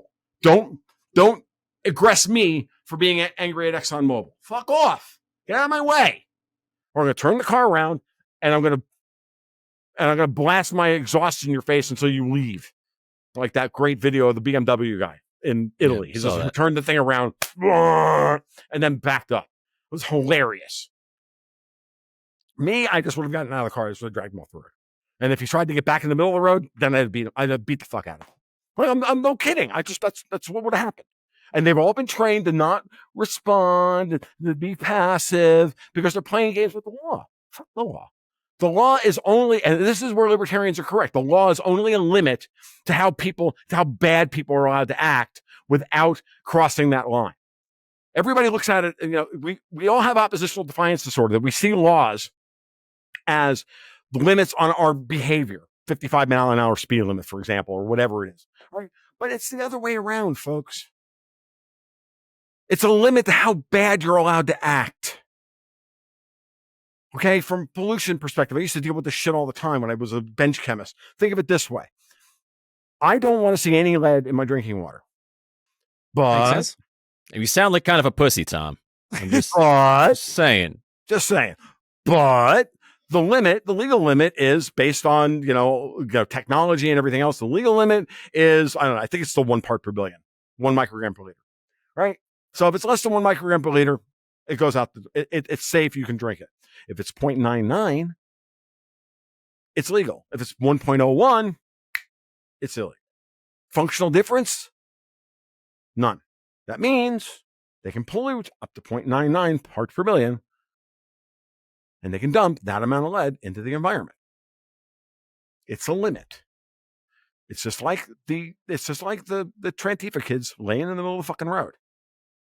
The law was put in place to defer to pedestrians in order to establish a clear case of fault for insurance, legal stuff, like all of it. It was not meant to allow them to sit in the middle of the fucking road. That's not the spirit of the law. The spirit of the law was to have a way of dealing with what happens when a pedestrian gets hit. Or pedestrians in the middle of the road, the guy's supposed to stop while the pedestrian clears the road. They're not supposed to have their fucking lunch in the middle of the road. No, of course. And I'm with you on the stopping traffic thing. I'm sorry, Nathan. I know you probably have like a bajillion more questions. I do want to ask you, call them anti-civilization. I'm with you on the stopping traffic thing. I think that's garbage. I'm personally very, pro-Palestine. Anybody who follows my social media knows that. But the people who do that for Palestine reasons, I'm like, even if you genuinely want that, you're hurting your own cause. You're just going to turn people against you just by stopping them from getting from A to B. It seems very silly to me. Do you think this anti-civilization behaviors you described, and I do think there's something to that, the idea of I just want to oppose you from living your life and doing what you need to do just from an anti-civilization perspective. Do you think there's more of that today? And what do you think is the cause? Because I do think there's an impulse that people want to feel like they have a purpose. And when people don't feel like they have a purpose anymore, they do things that they invent things that have a purpose about. They invent things to have a purpose for. Yes. And another way of putting that, by the way, is everybody who denies it, even atheists have a religion. Mm-hmm. Okay, everybody has a religion. If you don't have one today, you're going to make one up tomorrow, and then you're going to follow that religion for those people, and that's the purpose. It's the same way of saying the same thing. So if you reject Catholicism because you grew up in the Roman Catholic Church, and you're like, and then you found out the priest diddle little kids, you're like, yeah, I can't be a Catholic anymore. Fine, then you're going to become a Jedi, or you're going to become a something else, right? Or you know, in this case, you're going to hate oil or you're going to become a Marxist or whatever. Right? Yeah. And for a lot of people, libertarianism is a substitute for religion. Sure. Of Perfectly course. reasonable. And I'm okay with that. And don't get me wrong. So I know I you know, when I go on that, because I used to be for me, like at one point I was that guy, right? Sure. But I'm not that guy anymore because it's very obvious that as we approach this period of history where the mask is off and now we're fighting for our lives, we got to, you know, it's like you have the principles, but they don't survive contact with the enemy. Now I got to start shooting people, metaphorically speaking, in Minecraft, obviously. My point being is that, look, I got to get past the YouTube censor somehow. I don't know if that previous rant is even going to make it into the final. Yeah. I think that horse left the barn already, Tom. I know. But that being said, right? That being said, my point being is that, yeah, like, is it more or less? It's a reflection of the anxiety and the tenuousness of the times. Everybody feels like they're under existential threat because they don't have agency in their own society. Like they can feel their purchasing power slipping away from them. They can feel their life slipping away from them. And so when you see that, and in general, women are even more susceptible to this than men are. Men will just go out and work harder, but women are not designed for this. And then they're being gaslit into taking control of the situation because the men are clearly not up to the task. So then they start trying to fix problems that they were never built to fix. And that's when you wind up with the crazy Karens that we literally watch on TikTok, or I don't watch them on TikTok. I watch them on Twitter every day. And you see them and you're like, oh, this is just a woman who's completely out of control because she doesn't have a man that she trusts and she doesn't have a society that she trusts. And so she's just running around, you know, screaming at people like, honey, you just need to like be slapped and sit down. But they won't slap. They won't even sit down after they've been slapped because they're just they're so far gone. But you understand why they're so far gone. You have to realize that you understand why they're so far gone. Okay. And once you understand that, then you like, okay, so then what are we going to do to reestablish civil society? And that's a much bigger question. And that's a harder question to ask. And I'm not answering. I don't know that I have the answers to that other than how do we recapitalize the middle class? How do we identify these systems that are being put into place and remove them that have created that anxiety, that lack of that feeling of chaos, that being in fight or flight all the damn time? We have to get out of that system. We have to get out of that endocrine system and back to a place of being settled. At times during this podcast, it might even look like I've been in fight or flight. I'm actually really not. This is just a character I play on TV. I'm very quite centered about how this stuff plays itself out. It's playing out. I'm quite comfortable with how it's playing itself out. When I get, you know, when I get ratcheted up, it's because I'm trying to get everybody else to understand just how dire the fucking situation is. But at the same time, understand that there are people out there trying to fix what's wrong, and they have done the root cause analysis. They may not win every battle, but they're at least, we can see by their actions what they're trying to accomplish in order to, you know, strike the root and fix the fundamental problems. Because you can fix some of the fundamental problems, other things will then start fixing themselves, right? And so it's not we asked earlier, you know, what 3 things would you do if I could wave my magic wand? Well, if I could wave my magic wand, like I would just, I check out, guys. I wouldn't like try and save it. Like because it's not possible for me to like wave my magic wand to come up with the answers because I don't have all the answers. Fair. I mean, why would I even be hubristic enough to believe that I even could possibly have those answers? It's a very fair answer. That's the level up. The level up is that the answers are nothing I'm going to tell you is the answer to the problem. That answer isn't here. I know what it is for me. And I know, and you know, I presume I could know what maybe for you after chatting with you about it, we having a conversation about it, and you tell me what it is. And I can only find that out when you and I have that talk. But beyond that point, like, no, there are systems that are in place that are creating anxiety, that are creating anti-civilizational behavior. So let's get rid of those systems. What are they?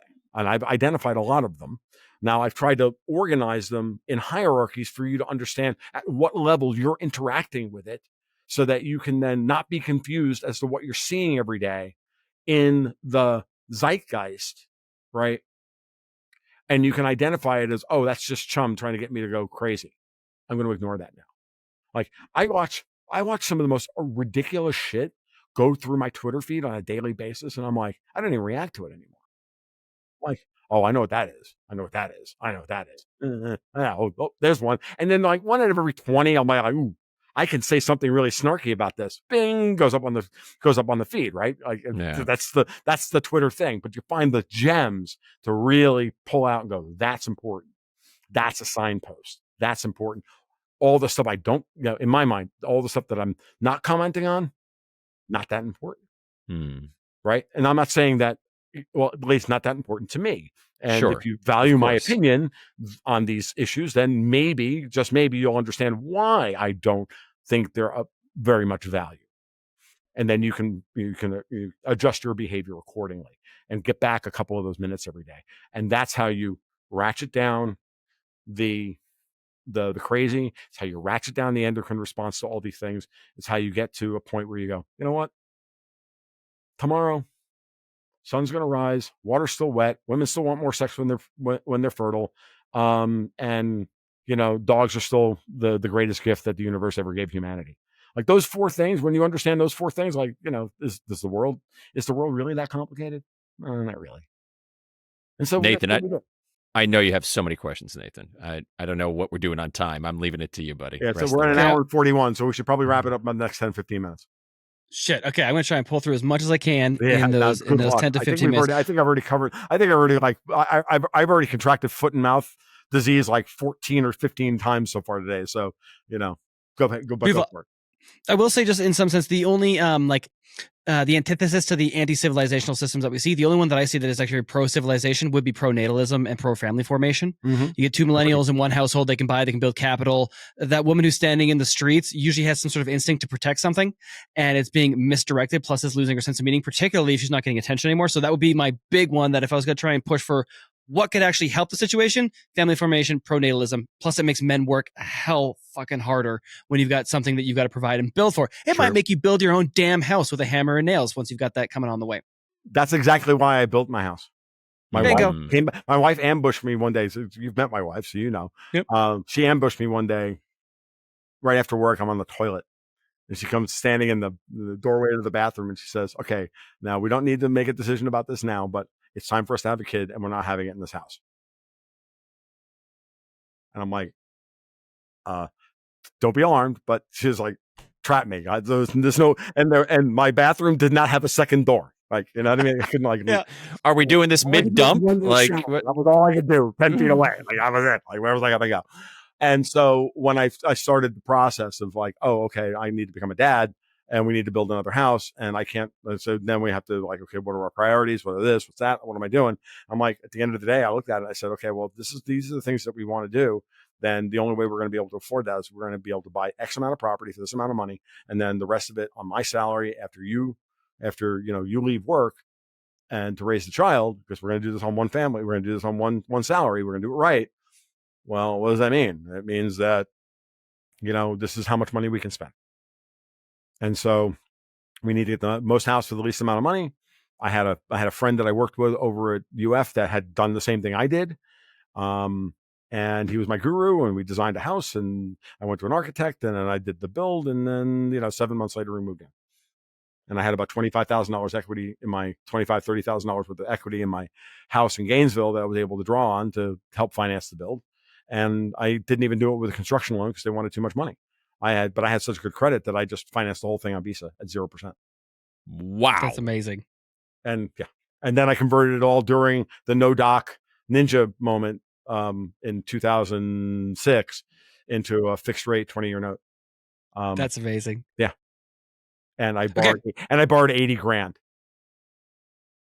Okay. I want to lastly, in our show, a little bit of time left, I do want to touch on, at least touch on gold, where we're going and why we're at all-time highs. And kind of, the one thing I was surprised is how rapidly it seems to be moving. I would have figured that would have been suppressed by central banks, but maybe there's something else going on in the background. Nope. So gold all-time high.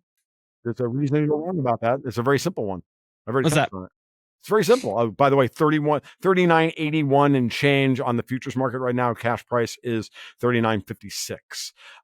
Holy shit. Yeah. The reason for this is the reason you're wrong is what I told you the first time we were on the show, which is that there was going to come a time when you were going to watch governments, especially the American government, need to put to not fight the rising price of gold in order to expand the collateral base of the country. And the same thing as I said that, what'll bake your noodle was that they're going to put Bitcoin on the balance sheet, on the Fed's balance sheet, but they're not doing that. What they're doing is they're, of course, putting on the Treasury's balance sheet and then using that as pristine collateral to issue stable coins against Treasury instruments and all the rest of it.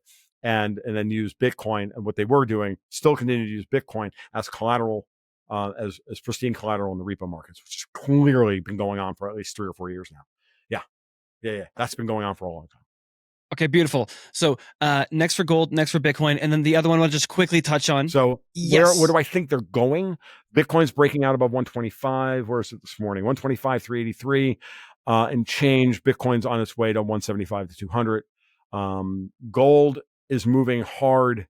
One of the things that's interesting about gold, the way it's moving now, I was just talking to my patrons about this yesterday, was that since Trump came back from England and he offered terms of surrender to the king, and the king said no, which is my fan fiction, folks.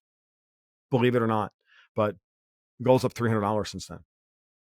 And it's the LBMA, not the COMEX, that's been fighting a higher gold price. The COMEX is being depreciated in the United States.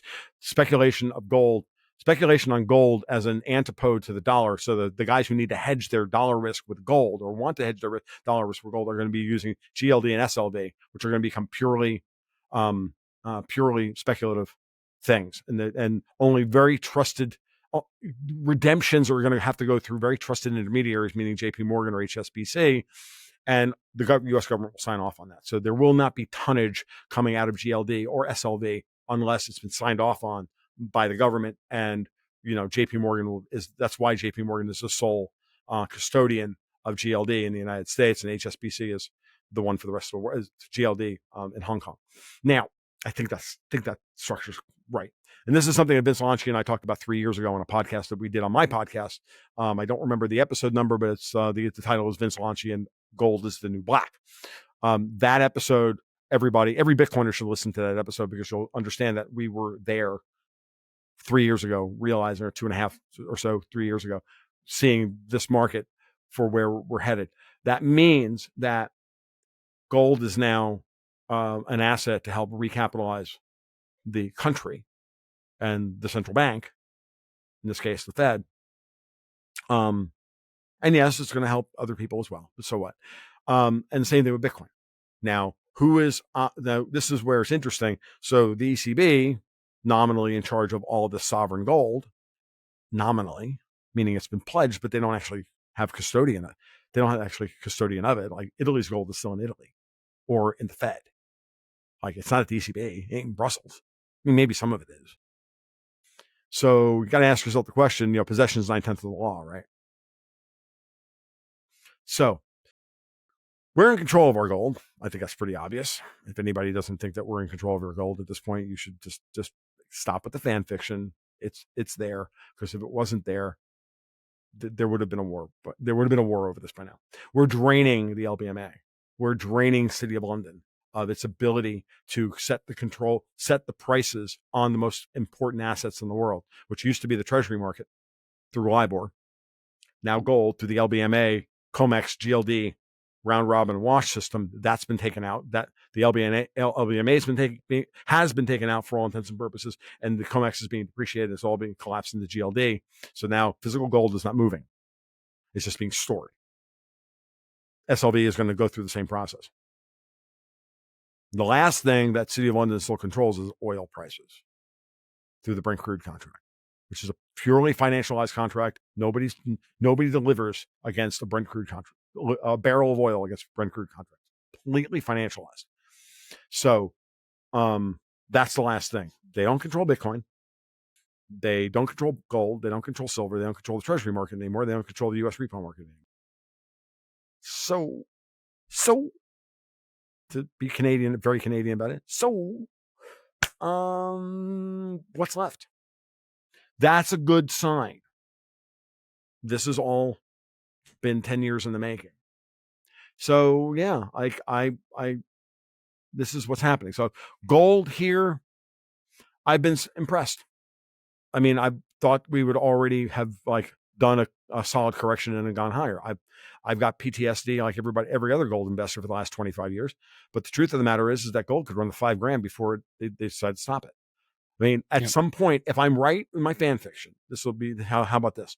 If I'm right in my fan fiction that Trump offered terms of surrender and the king said no, then the way you get the king to surrender is you move the price of gold to $5,000 an ounce, or $6,000, or $7,000, until they finally cry uncle, or until the LBMA, until you get to a point where the LBMA's collapse, then collapses Parliament, the Bank of England, and everybody else.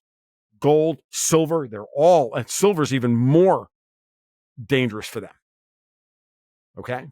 And who's on board with helping the United States? Like, they were there before us, the Russians and the Chinese.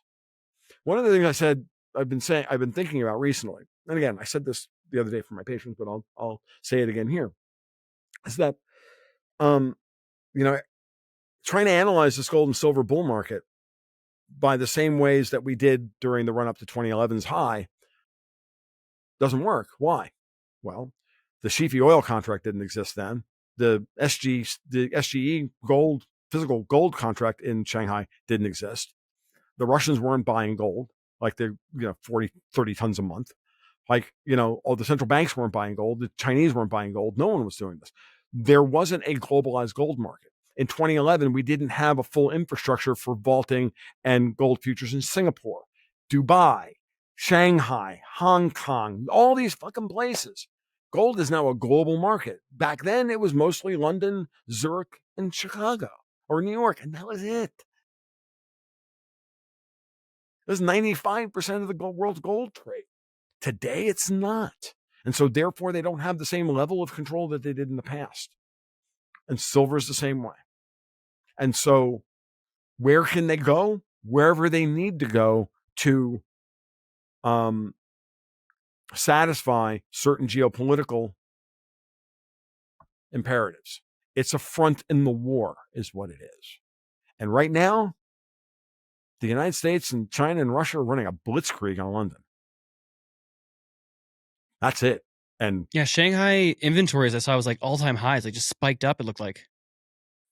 I mean, it's crazy. And there's Vince Lanchi yesterday, I think it was over the weekend, he's like, dude, it's 7.2% to lease silver for 30 days in order to short it. There's no silver. At 7%? Are you out of your fucking mind? You're gonna borrow 7% to short silver? Why do you think silver's at 48, 60, and 65 an ounce this morning? Like, silver can go to $75 here. Okay? I'm not saying that it's going to. I'm saying it could. If gold goes to fucking 43 or 45, silver, do a 65 to 1 gold to silver ratio, because you'll watch silver overshoot and drop from 80 down to about 65. And then there will be a big geopolitical event and the gold to silver ratio will turn and gold will start to outperform silver again. Okay. And it's always on a big geopolitical turn. I've got a 25-year chart of the monthly closing price of the gold to silver ratio, and I can time every fucking peak and valley in the gold to silver ratio with a major geopolitical event, from the war in Iraq to Biden's inauguration, to Brexit, to the S&P 500, to the S&P downgrade of the United States, to the tariffs. The tariffs were the big turn in April. Gold to silver ratio hit like 101. Trump implements tariffs, gold starts underperforming silver. Why? Because now everybody needs to get a hold of silver because capital's not flowing across borders like it did before. They can't hedge it the way they did before. They can't source it the way they did before. Boom. Supply starts to turn around. That, and they already ran a 3-month operation to drain the LBMA of all their gold. And at that point, hey, now let's start raiding the silver vaults. So that's the way one of the things I tend to do on a regular basis is I will pick a relationship, a chart, some bond spread, or, gold to silver ratio. I'll just pull up a 10-year, 15-year, construct a 20-year chart, and then look at it and then go, well, that's time to the day with this event, and that's time today with this event, and then you just start doing it all the way around. It's all right there. I started doing that with the savings rate in the United States during the QE years, and you could tell every time you could always tell when the Fed was about to re-implement QE. was when the savings rate popped above 4%. Really? Yeah, every time. Or whatever it was, 6%, 4%, whatever it was. There's a certain, every time it started to raise above a certain level, boom. Push the savings rate back down. Why? Because they're all Keynesians. Yep. Get the velocity back up, get that money in there. Paradox of thrift and, and excess, yeah. and the concept of excess savings and everything else. Yeah. So, all right. Dudes, this is 2 hours. I'm about done. That sounds good. Tom, tell everybody where they can find you. TFL1728 on Twitter. The podcast get posted over to my blog at tomluongo.me. Maybe one of these days I'll actually write a new blog post one of these days, but God, why? These are far more fun. A Patreon/Gold Goats and Guns, where you can get the newsletter and more of this, but without the face made for radio. So we'll go with that. Hey, you. Yes, you watching the Bitcoin price movements and the latest exciting news. It's awesome to stay informed, but the real power of Bitcoin comes from taking control. Don't just watch, take action. Head over to btcsessions.ca/learn for free step-by-step tutorials that guide you through every major skill you need to know, plus full video playlists for deeper dives on any topic you like. And if you're ready for the ultimate fast track, scroll to the bottom and check out bitcoinmentor.io for premium one-on-one experience with my team of Bitcoin experts to ensure you get it right the first time. Don't wait. Secure your Bitcoin future today. Hit the link in the show notes or scan the QR code on the screen. If you enjoyed this episode with Tom Luongo, please do like and subscribe, and check out the previous episode with global strategist Rich Diaz on the state of the US and Canadian economy by clicking the link above or down below.